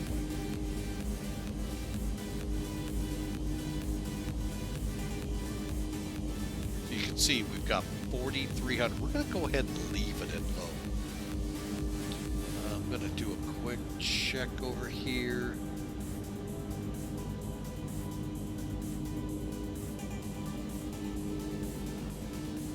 Yeah, we'll do low because A2, I'll bet it's every bit of 10,000 feet down the runway. So, yeah, we'll just plan for that. And that's the only taxiway viable from touchdown to getting off. There are no other taxiways, so that's okay. Let's see. So 138 is our approach speed. So really, we could look at that 140, which was 743 feet a minute. We really could look to that as our descent rate if we lose the glide slope. So there you go, folks. Gives you a visual and everything. We will set the McDo at about 80 miles from top of descent. But for now, we're just going to kind of sit back, monitor the aircraft. That system check we did earlier, we normally do before top of descent. And once we hit top of climb, like we did then, about every 30 or so minutes later. In this case, we're just going to do it at top of descent. We might as well do it now. We're 100 miles out. This one will be a lot easier, because we won't have the fuel balance unless we have a problem.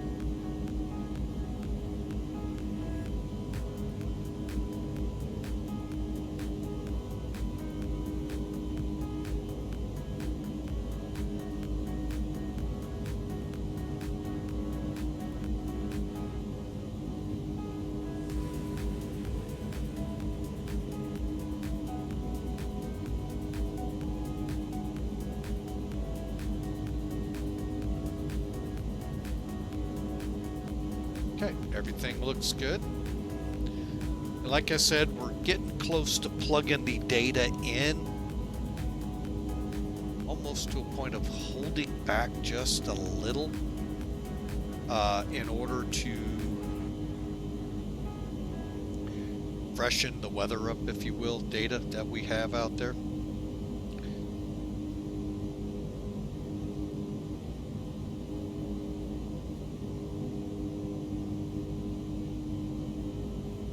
So let's kind of, yeah, we're 13 minutes away from hopefully a new METAR. So let's kind of cruise along here and see how things go. We'll probably get in a little closer than 80 to get that data put in, but pretty much it's not going to change drastically.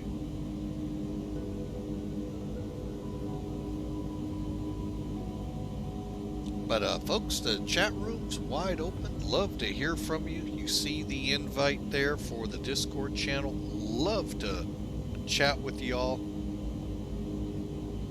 especially off stream when I'm at work.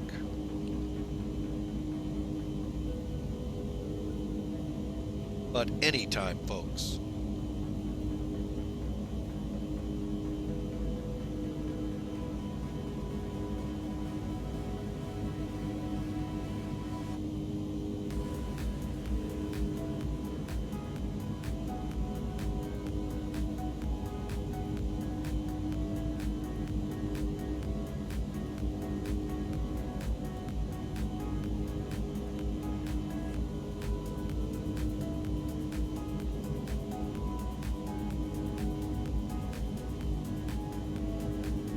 And noticing this here, folks, for those of you who for a long time, I actually was one of those, but I don't fly the Microsoft Flight Sim. The ATR released, so folks, go check it out if you're in the new in Microsoft 2020. Like I said, there's a lot of people, especially over at FedEx, that have been looking for that plane, plus a whole litany of other airlines. But the FedEx group is, you know, that's one plane that just doesn't seem to get any glory. It was always the Dash 8s, the Saabs, even the Jetstreams outdid the ATRs, and there's one out there now.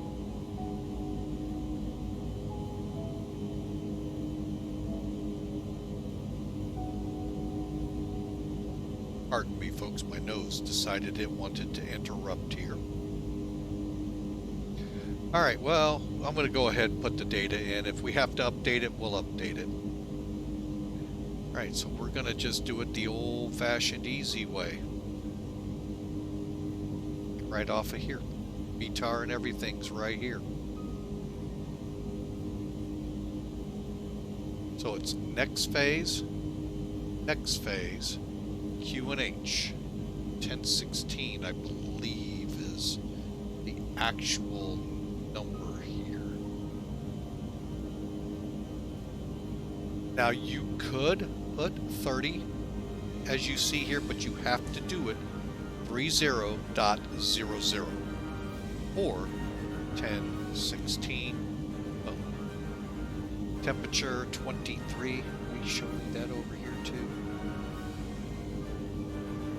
Yes, okay, so everything, I just noticed something on there, I'll point it out. And winds 160, diagonal, again, there's your format.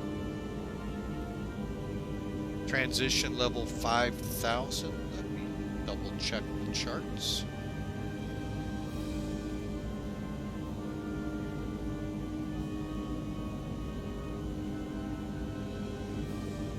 I got 7,000. 5,700, yeah. I'll avoid 10,000. I'm just going to switch it. Okay. Here we go. Baro is, think of it this way, barometer. Your altimeter is the barometer in the plane. Okay. So we were told our missed approach is 3980. Radio is radar altimeter. So that would be what's above the ground, which is what's in parentheses here, folks. 200. Choose which one. Hey, by the way, folks, they're gonna sound at the same level coming down. It's just what you're choosing for that. 3980. Put it in Baro.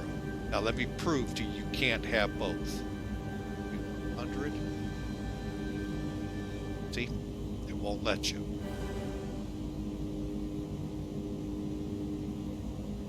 So, there you go, folks. Something very, very simple. Now, the McDo is set up. Get back up here. Look outside.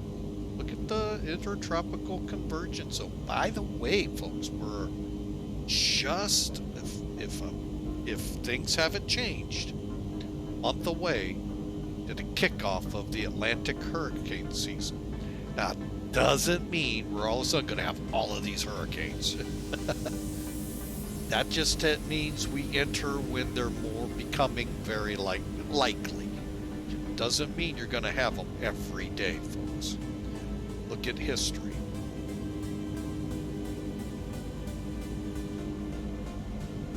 So, however, we have had some April. We've had a couple of years where April tropical system occurred. May, I think we have had hurricanes, but June 1 is the average date where we really begin to start seeing them. In the beginning, they're kind of right there, and then they swan off until August, September, October, when we really just could have 3, 4, 5 in the ocean out there. So we'll see how that nasty Sahara Desert dust does this year. And of course, the China balloons that were shot down.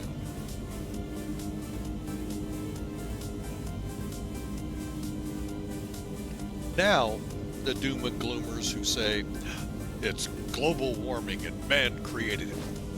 Now you can't say that, because who knows what were in that balloon.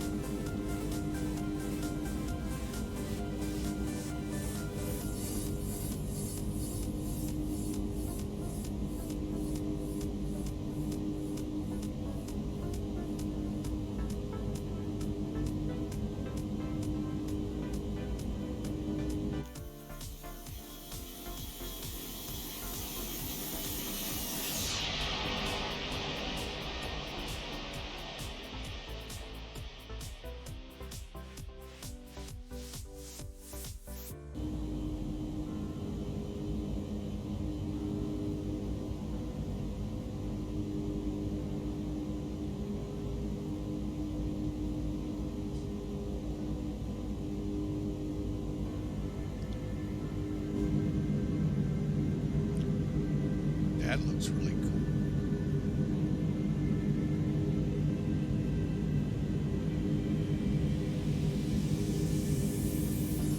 Oh, and now we're in some rain. Go figure. And it does that in all the Sims, folks. It's just fun to see. But yeah, that looks really good, the clouds here at altitude. Like I said, we're in the intertropical convergence zone, thunderstorm alley, if you want to call it that, throughout the whole world. And that's where a lot of the hurricanes come out.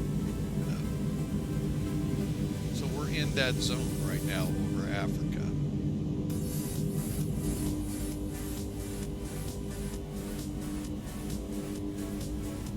Alright, top of descent is right on the horizon here. You hit the perf page real quick. 24 miles out. Alright, we set... We didn't check. Let's find out. F plan.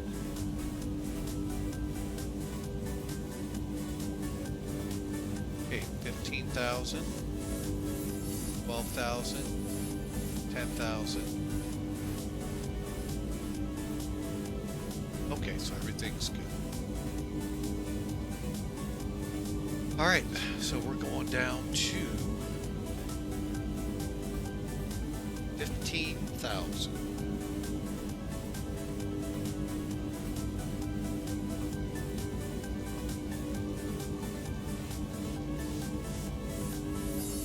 And we're what, 10 miles out now?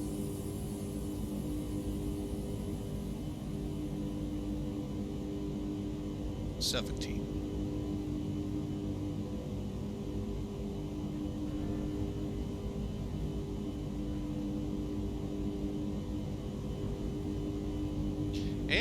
starting to get into some weather here.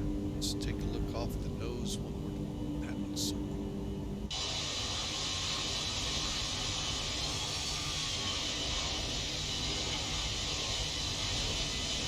Riding across the tops.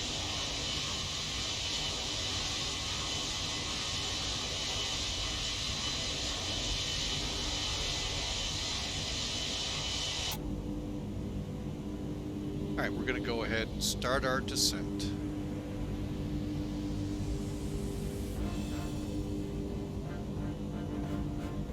Seatbelts on. Okay, for descent. Okay, landing elevation. Let's see how it shows up here. Right here in the middle, folks, auto, 3780. Double check with our chart. I'm pretty sure that is correct, 3780. Okay, so we got a good check there. McDo's are set, performance set, top of descent winds requested. This would be a good time.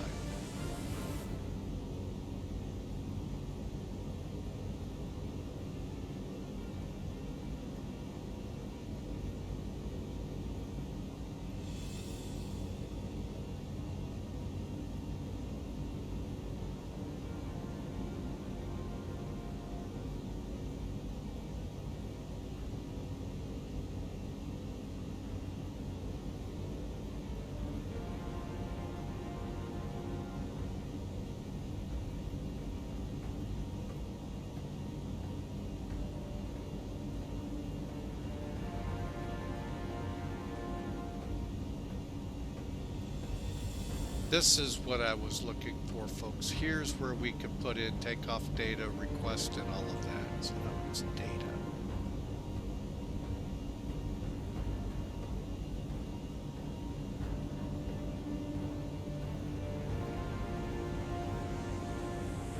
Then, of course, folks, we can do this. Go to ATSU, AOC. If we have VATSIM, whether there be an ATIS, or we can just go here, click, click, wait for the asterisks to come back,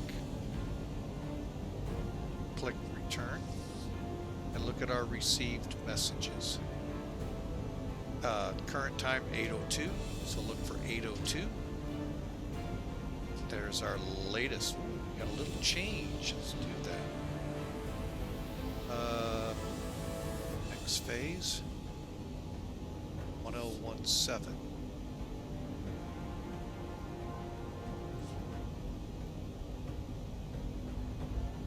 Temperature 23,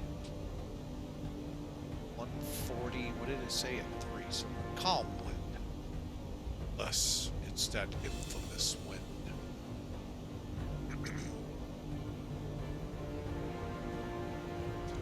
Nothing's going to change for the most part. 137, 132, so we're looking good. All right, and then we'll go back to the perf page, which we're in the descent.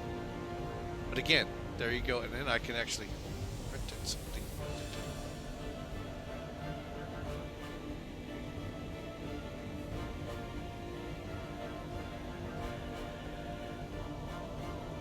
Oh, it already printed.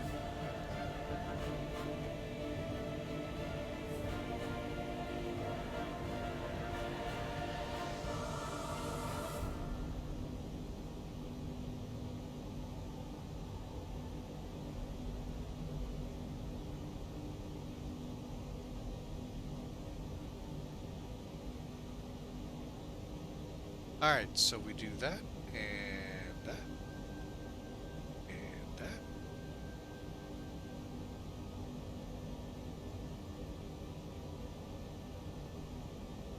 I thought I could pull that up.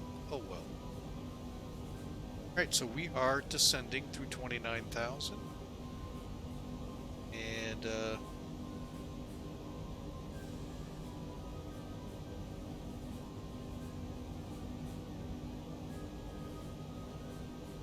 seatbelts are on, altimeters, landing lights constraints. Turn those off after takeoff.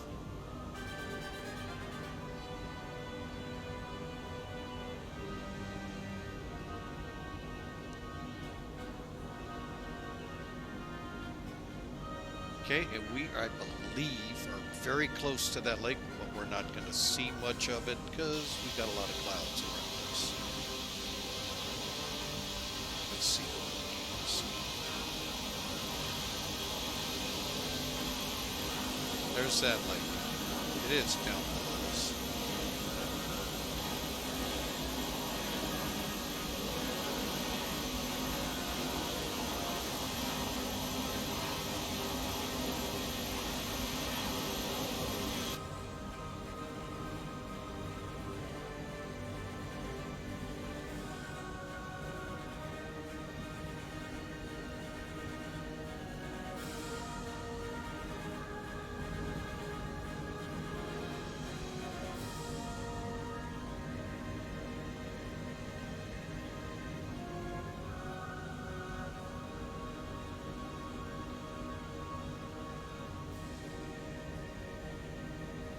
All right, really looking good here, the X-Plane 12 clouds. This is the first generation of this. Well, I mean, the first actual version of X-Plane that actually has these kinds of 3D clouds, as Austin put it last year, volumetric clouds. So, I mean, they have evolved over these betas and releases. Unbelievably really good looking clouds. So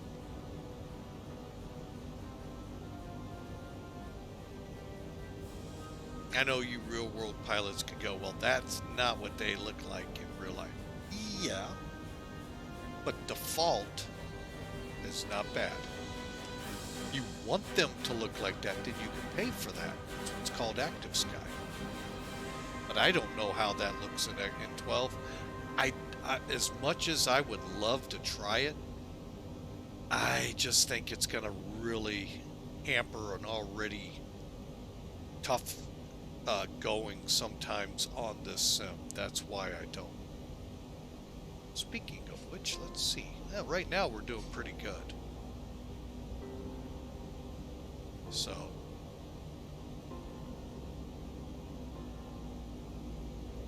but I don't want to hamper it too much. I mean, you're streaming, which gives a lot of, you know, tightens up the system pretty good there, resource-wise. Throw in the sim with an Active Sky.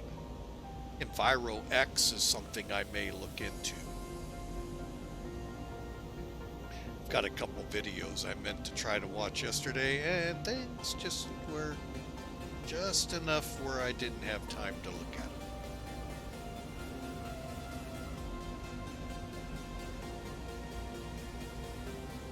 But I hope you all are having a great Friday Eve. It's Thursday, folks.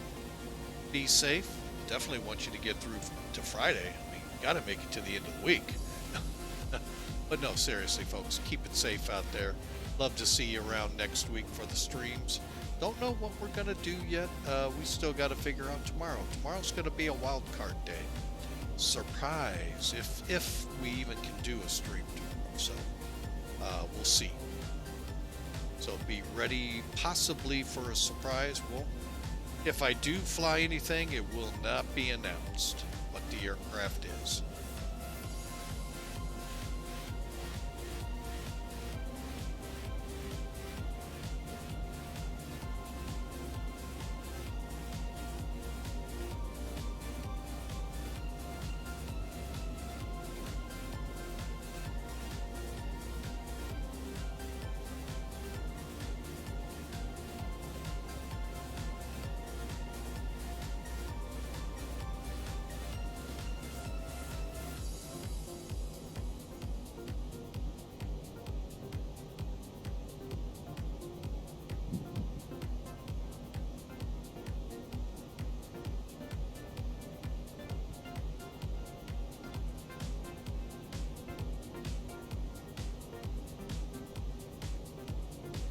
Now, the last time we flew into here, I'm not sure if I did it on stream or not. It's been a while.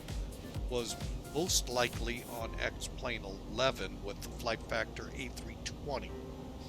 And interesting airport, but not much to it. I mean, our continent, there isn't much to it.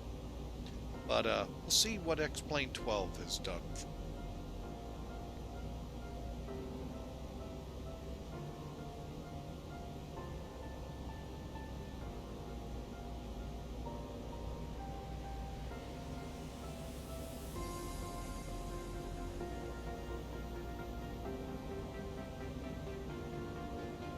And we got about 20 miles till we start on the BETAF 1A arrival into Entebbe. Since he caught me off guard there, let's see if my guard needs to be up.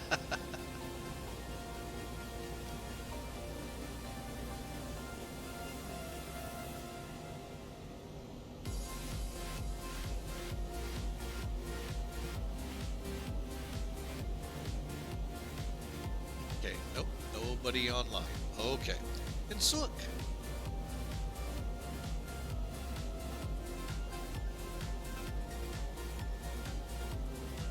I have heard there are some ATRs coming for X-Plane 12. Haven't heard much on the development side of them. I just know the FedEx airline that I fly with, they have constantly looked for a good ATR. And folks, I only know of one made by Flight 1, and that was FSX. And I actually think it was a Century of Flight it was made for, just upgraded to operate somewhat in FSX. And I mean, it was a good plane, don't get me wrong, for a Century of Flight. That goes a long way back, I know, folks. But yeah, the ATR just seems to be that animal nobody wants to touch, and I don't know if it's just a difficult aircraft to model. I mean, it has its challenges, but nothing like the challenges of the Dash 8, 300, 200, 100. Oh my gosh, those just, man, I had a hard time flying those. 18,000 feet. Man. Matter of fact, kind of made me give it up. So.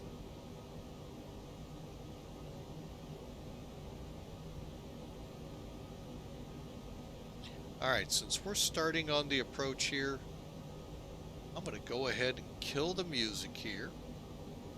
And yeah, we're going to make our 15,000, so I am going to set for 12,000.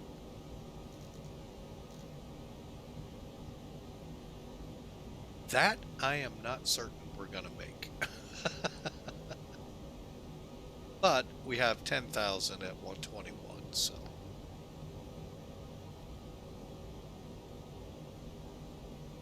Oh, excuse me, folks. Alright, let's go ahead. I'm going to go ahead and turn my terrain radar on, even though we're over a lake. And radar looks good, so CBs. I'll give it that. Here, let's get outside so you can see the lake a little more. Like I said, really big lake. And I have a feeling X-Planes, I don't know, the scenery, I've never seen this lake to look good. So, not sure if it's a shallow lake, deep lake. I don't know much about this thing, but I just know scenery-wise, it never looked good. Even FSX and Century of Flight. So, because I used to love flying into Nairobi, so I'd come in from the States over it and just always just kind of like it is now. But right out there where the clouds are, folks, well, actually more over this way is where we're headed.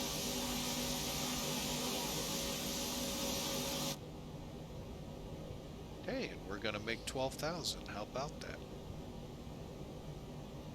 Let's just make sure. and then head on down to 10,000. Ease on down the road.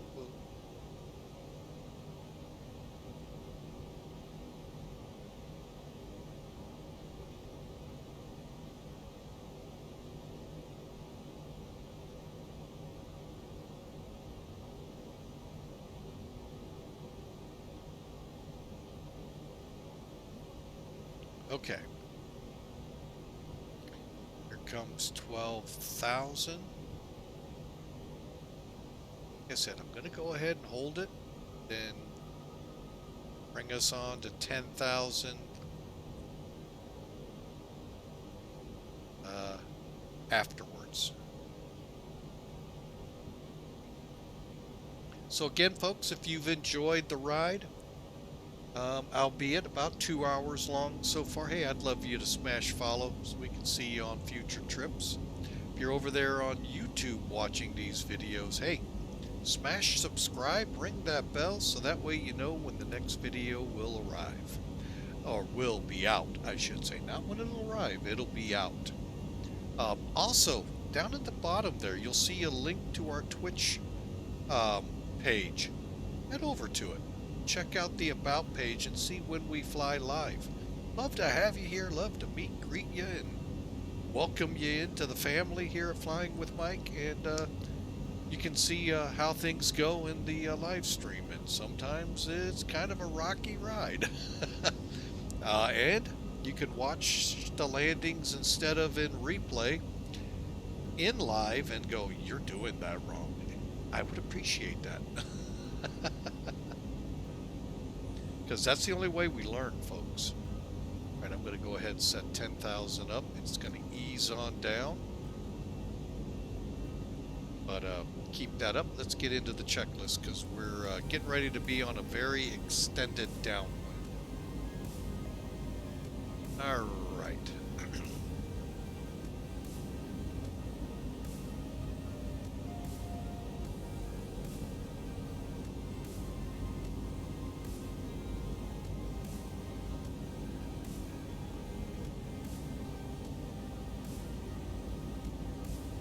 And again, we're getting a little bit of latency issue on my end. I don't know if it's translating out into the stream, but clear this up. That just blew my mind away, seeing nothing but 8s. Okay, let's go ahead and get us on LS. Back to constraints.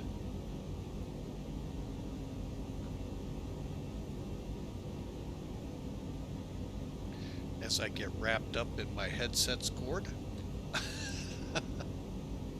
Alright, there we go. And we should begin our descent now. Alright, so here's... Now, when did... You know, a lot of people ask, when do you click the activate approach phase?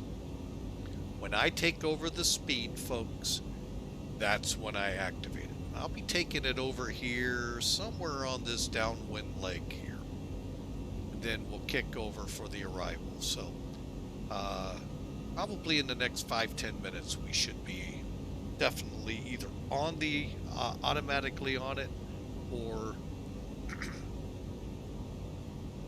or pushing the button to be there. We're starting to get some islands out here in the lake, as you can see over here on the radar altimeter. It is still set at 40 miles. I'm going to go ahead and dial in this one as well. Help us out a little. Descent should start now.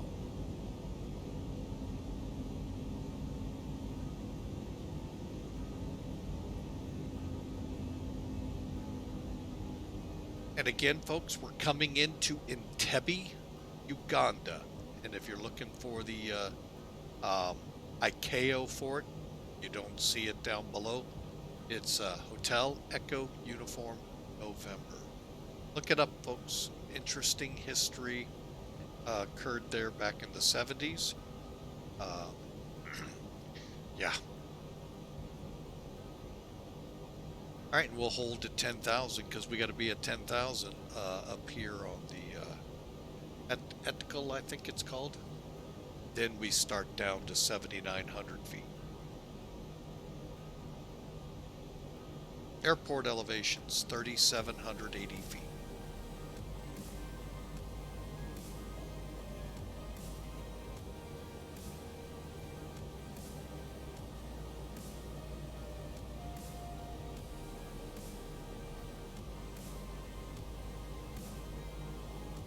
All right, there's the turn coming up on 10,000. Let's go ahead and turn the lights on.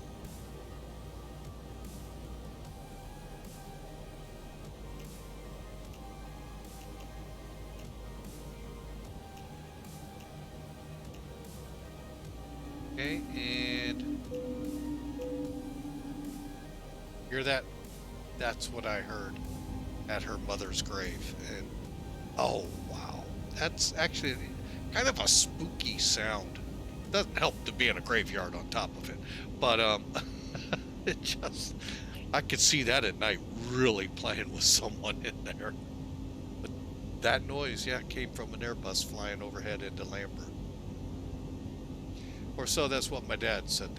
That's the engine, and that engine does that when it goes to idle. You hear that little hum or whatever you want to call it, howl. Okay, we are at 250.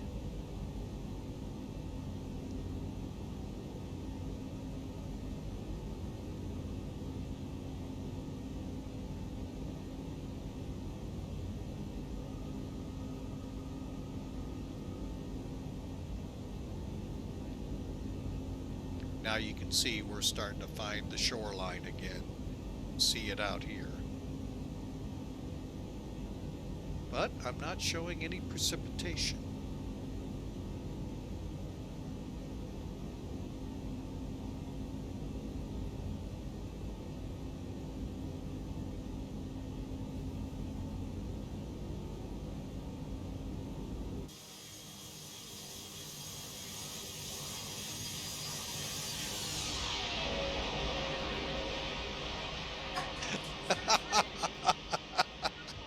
Oh boy.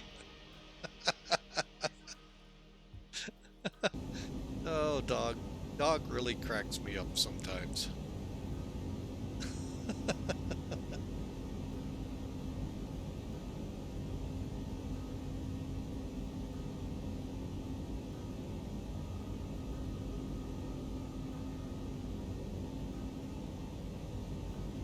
Right, I'm actually going to go ahead and take over the speed. Lower it to 240. As we're about halfway to Int'l. Actually, the airport probably out of sight. I bet you it's like right over here, maybe a little further back. But yeah, we're almost there, folks.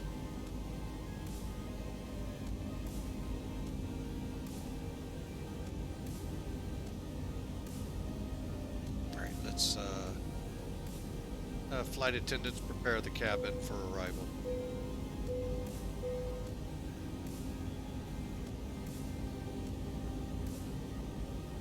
And again, the radar looks pretty clean. Let's see.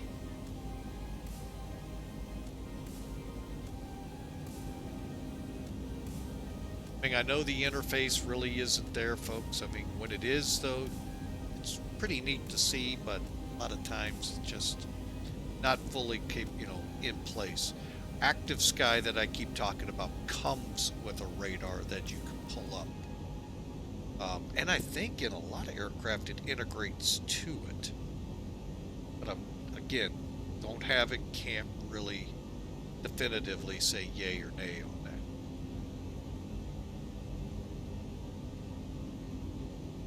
that. Alright, so from here,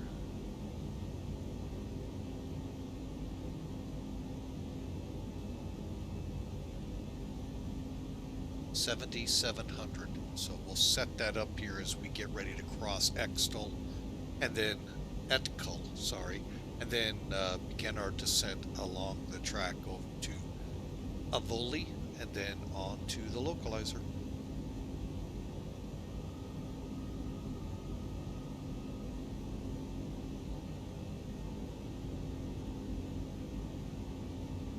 a volley. Oh, actually, a volley is.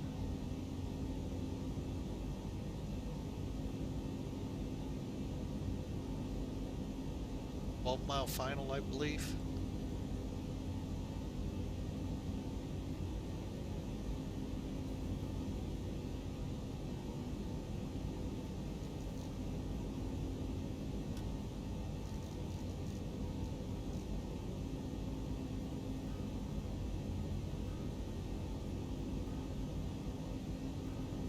Alright, since I'm on the speeds, let's go ahead and.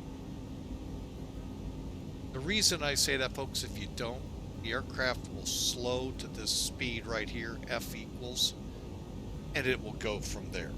Instead of, you know, what you want it to do, or approach wants you to do on the chart.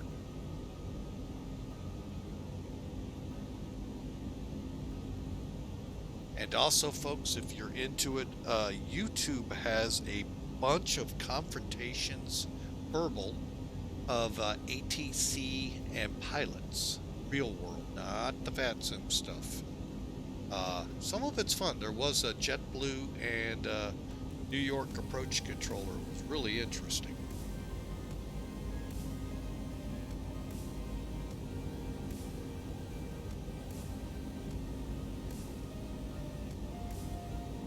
So you can go check those out.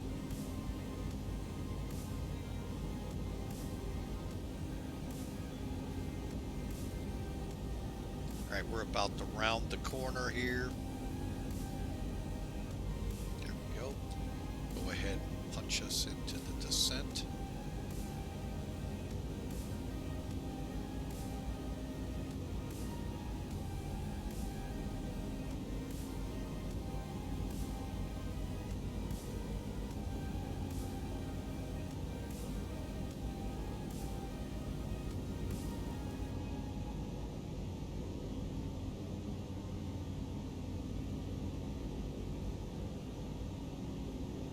Okay, we're back into a managed descent, but if we don't start, which do we have, 15?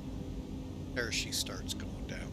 Say if it doesn't really start showing signs of a descent, I'm going to go into an open descent.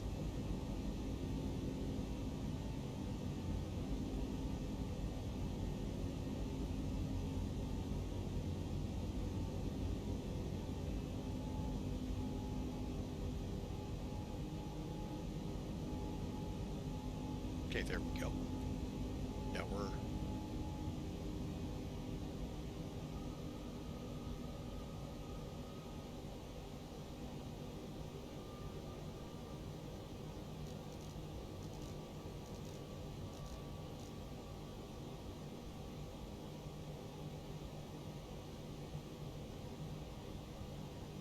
Okay, let me get some spoilers out to start slowing us. 10,000 feet. Alright, we are sure those lights are on. Are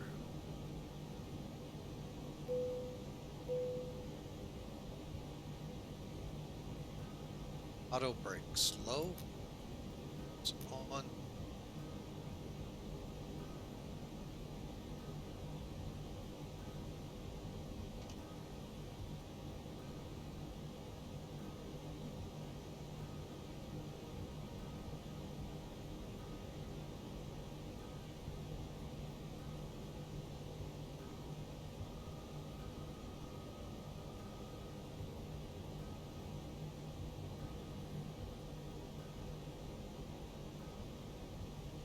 Now, this green dot right here, folks, that is technically your flaps up speed. So when you pass it, you could then safely, barring winds, deploy flaps.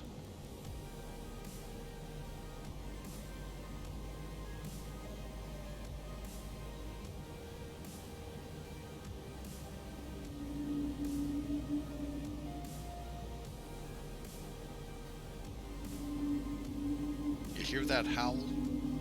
That. Let's see if I can get outside. Nope.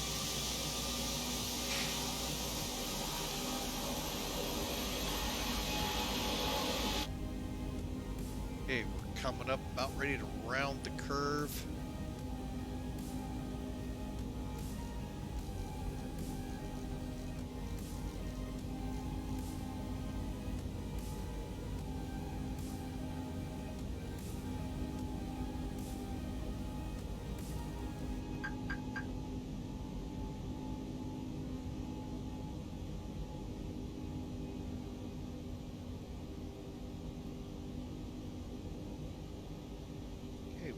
Localizer alive.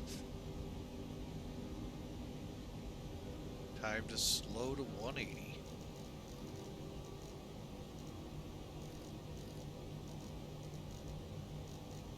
Alive, we're going to go to 160.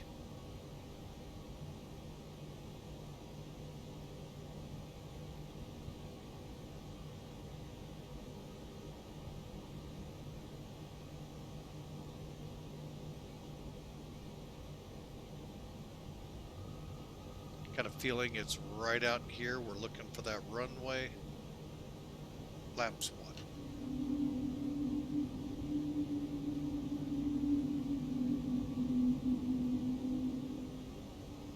Oh, I got the runway in sight already. I got it right there.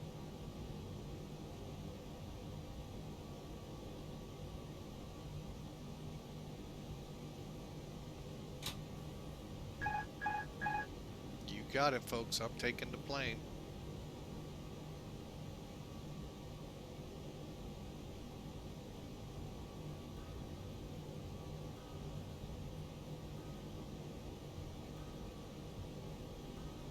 Get some spoilers out.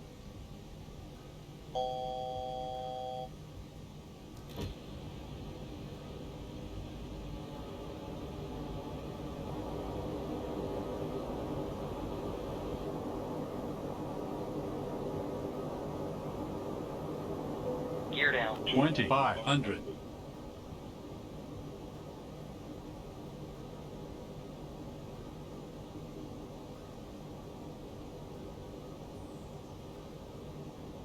Okay, we're over our initial. Gear down. Our time slowing again.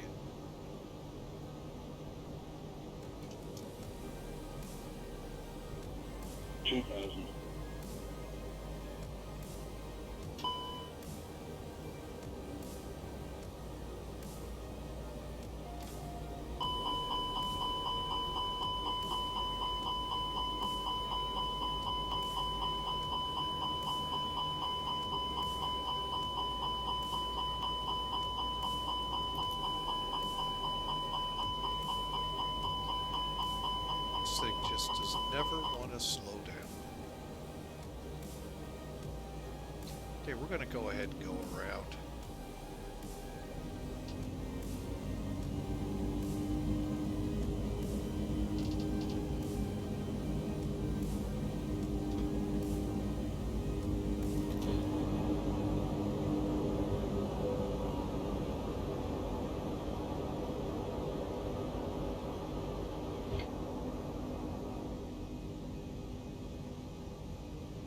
Gear up.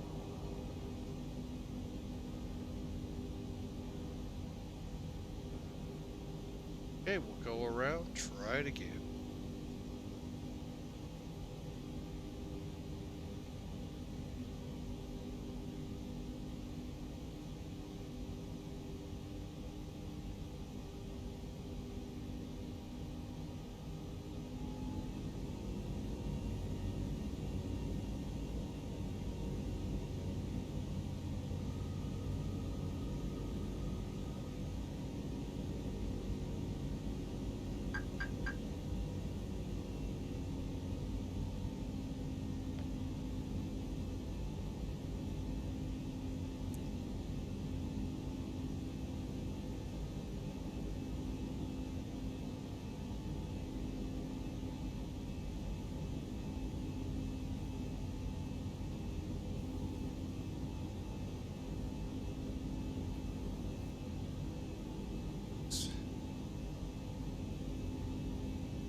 2,500.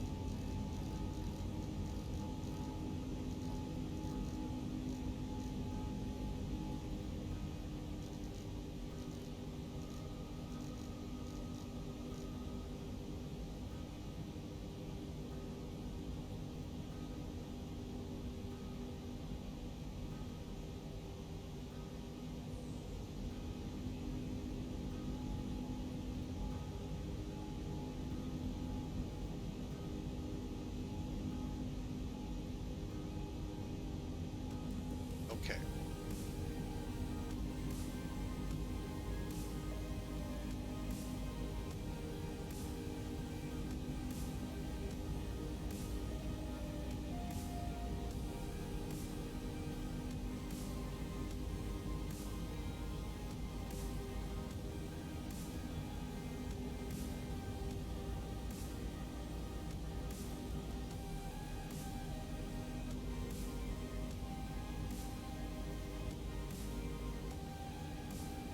$2,500.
Okay, let's turn in Entebbe traffic. EZ572, right base runway 17, full stop.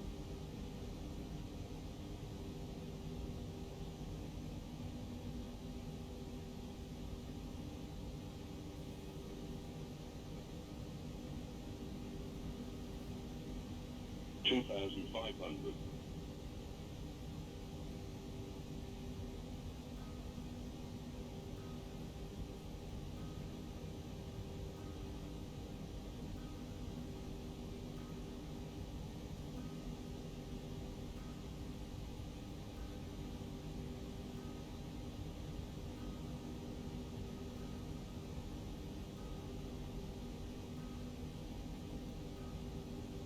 $2,000.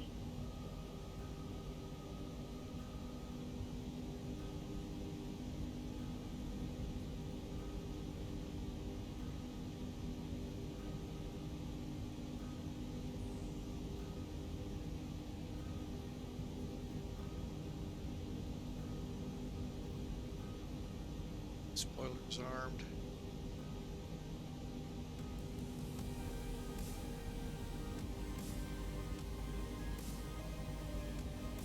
Alright, there's the runway. We'll try to hold right here.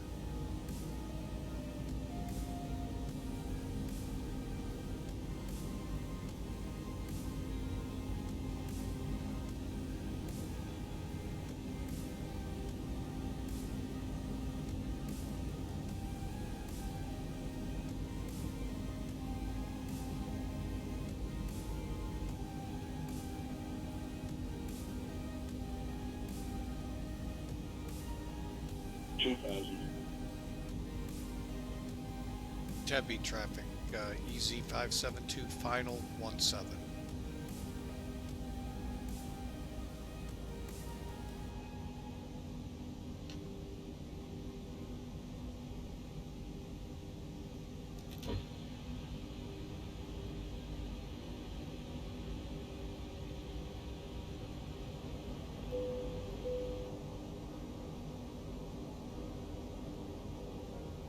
Gear down.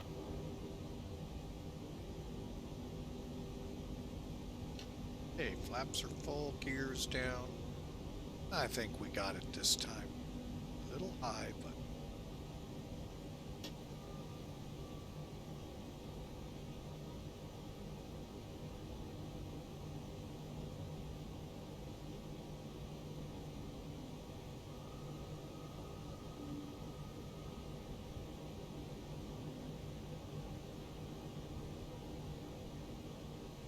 at least the wind appears to be right down the runway.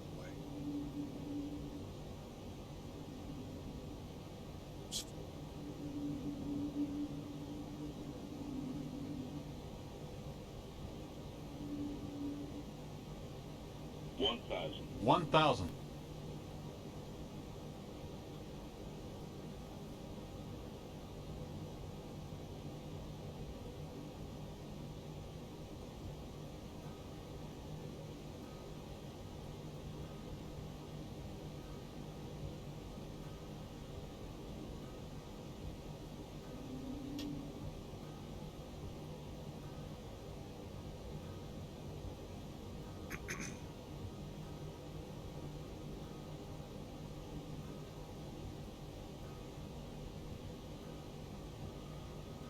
And she just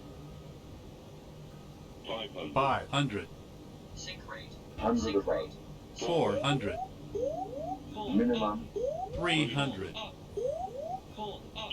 200. Full up. Terrain. Terrain. 100. Terrain. 50. 40. 40. 30. 20. Retard. 20. 10. 10.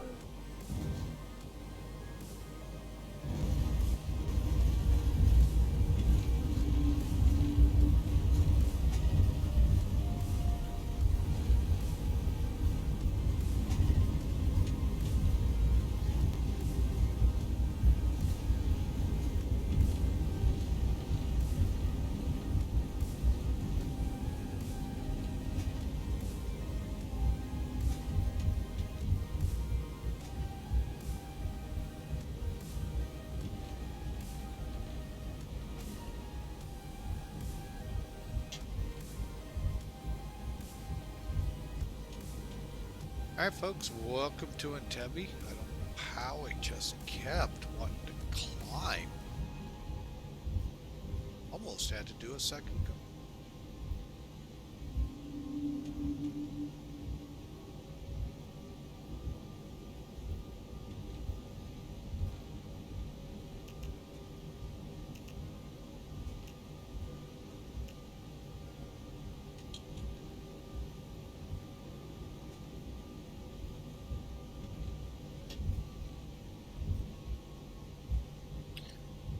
Alright folks, well let's see what kind of damage we can do on the ramp here.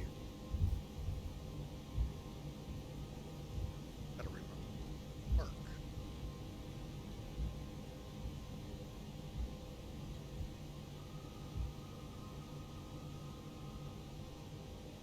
Get that started. That, yep. A little ways to go. Though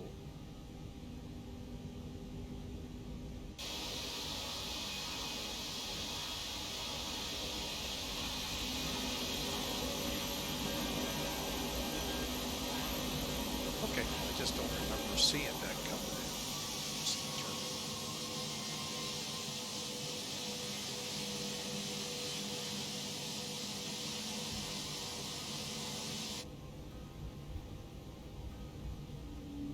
Boy, they sure love sloping things in X-Plane. Terrain radar off.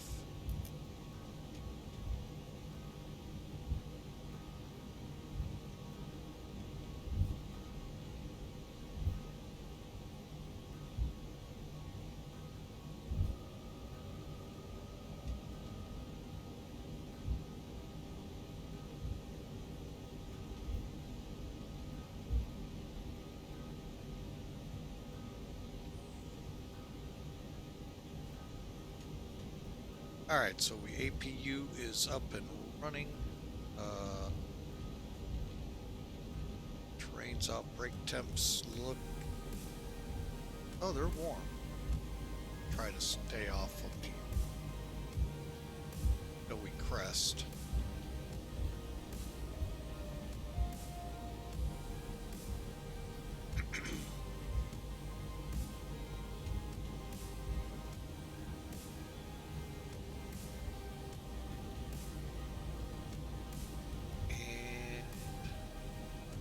Alright, so we're set.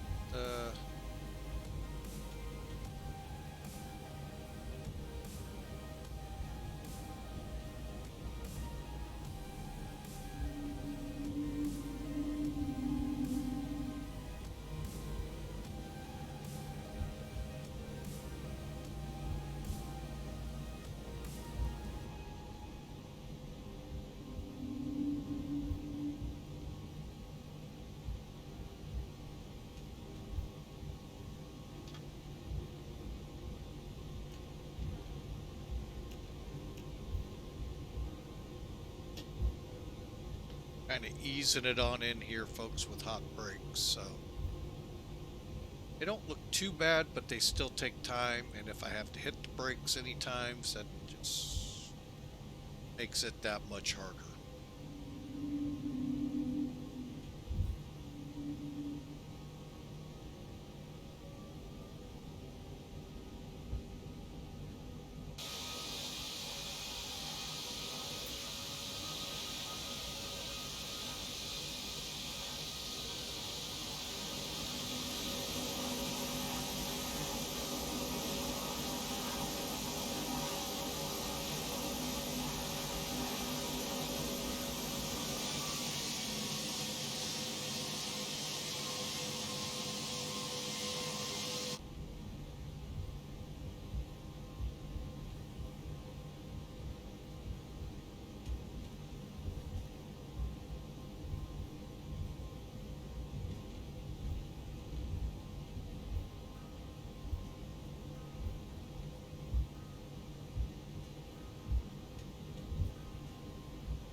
We'll try to get into one of these jetways here, folks. Looks like,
this uphill, folks, is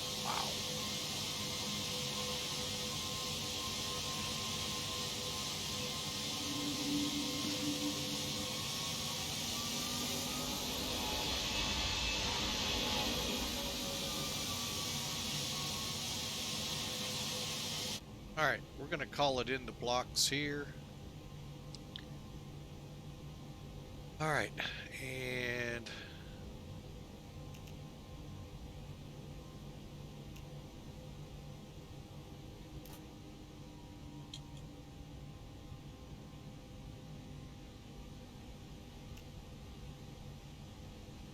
okay.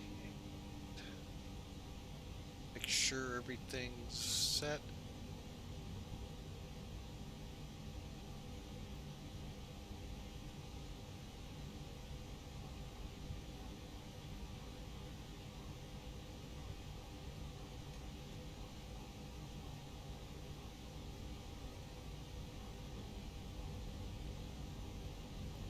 Won't let me set the chocks.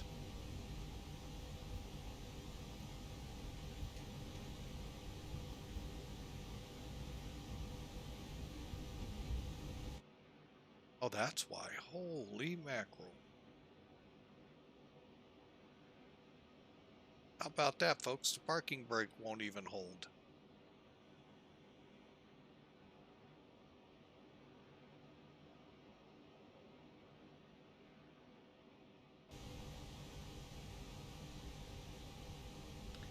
Interesting.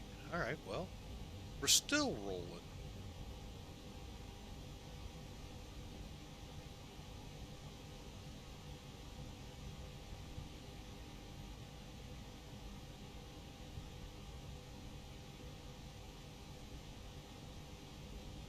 Huh.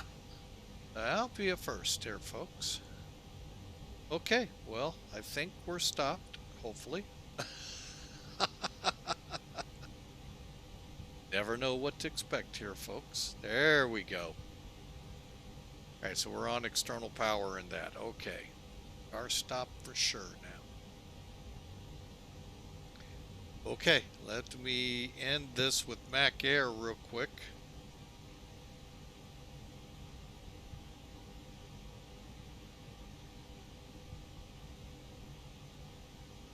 They had us at 351 feet per minute.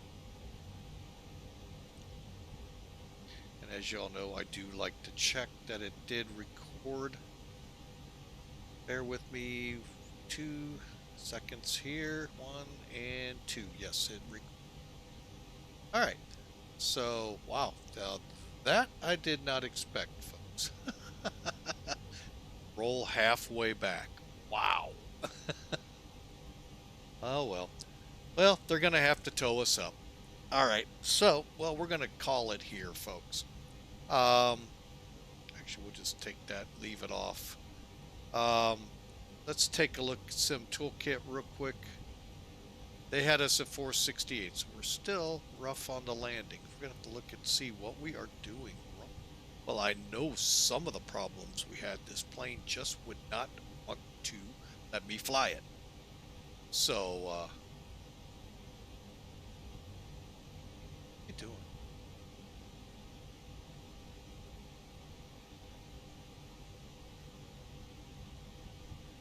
There we go.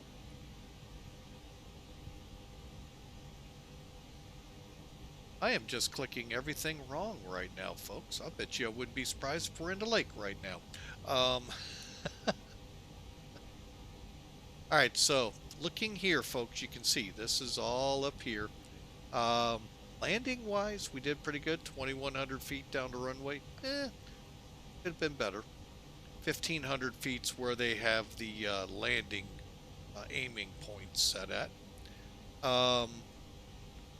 3 feet, 4 feet left. Okay, that's not bad. 190, a little hard. Fast landing. That I knew was coming. I just don't get it here of late. We'll have to go back through. Got used to such good landings. Now I'm going to have to reteach myself again. So there you have it, folks. There's the metrics. 468 feet a minute. That's the best I could do. Did anyone participate in that? Let's Oh wait, you all didn't even see any of that. Stand by. Let's try that again. Good, you didn't see me going every which wrong way. Click here. And here's our landing report. Okay, again, landing here. This is 1,500 feet, 2,000, and we were just about 2,200 feet down the runway. Overall, not a bad deal. I'm just landing fast, landing hard. I got to figure out what I'm doing wrong. So, and I know part of it's this plane, but I don't know why I can't get her to settle down. We'll have to do some practice runs. Alright, so let me clear this off. I really am not even sure I want to replay it. Not because of how bad the landing was. That's not even it at all. But you know what? We'll give it a try. Let's see, are we on chocks? Chocks off. Alright, let's... Oop, gotta come off VATSIM first.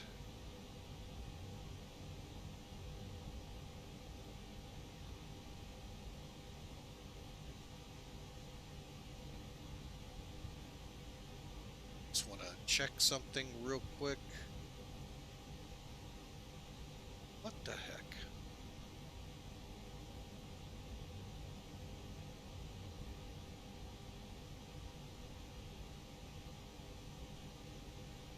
Oh boy, I have no idea what's going on, folks, other than this latency is getting really atrocious.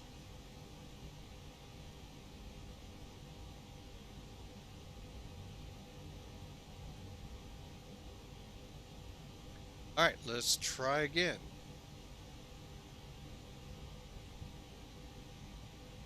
Alright, so there we are up there. Okay, that answered that question.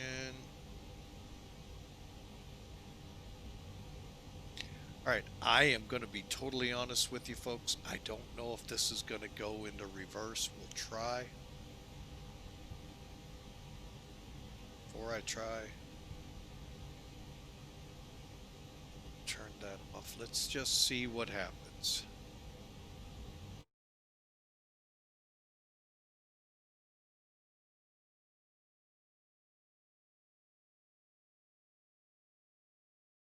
That looks like a good point right there, folks. Hang on. Let's just go here and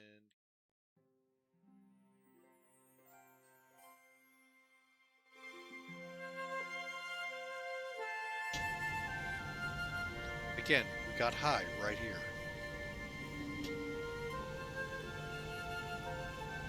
Like diving at runways, and for some reason it made me dive.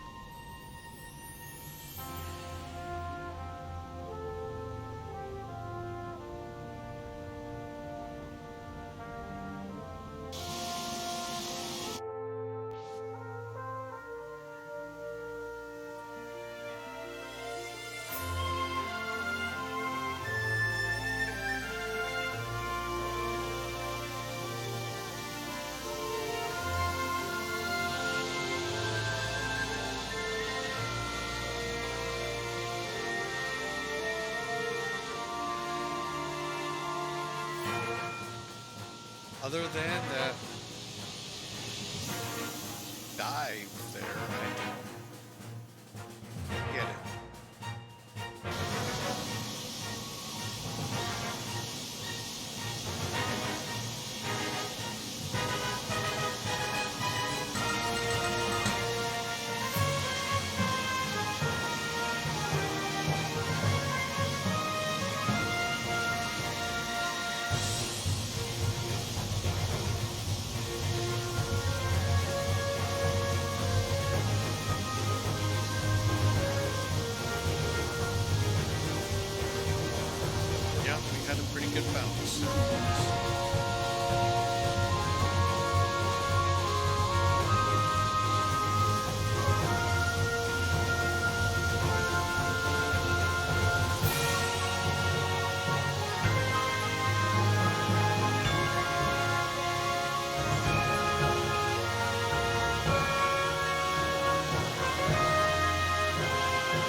unless this is all part of that warning of weird winds. I have no idea why I'm having so much trouble.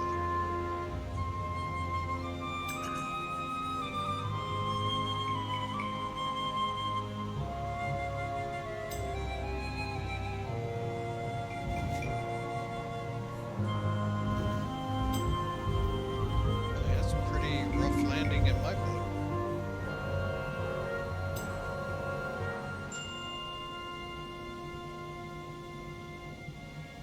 Definitely fast. That we knew coming in.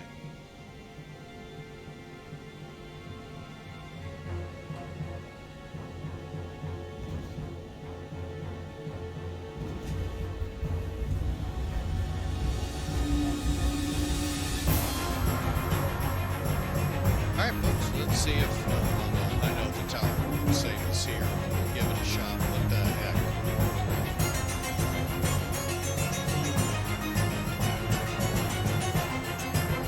Look at that Airbus nose down for landing.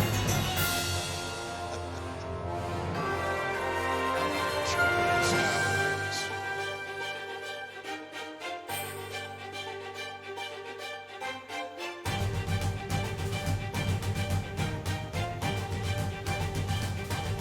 Alright folks, well, you can see the good, the bad, the ugly in that landing.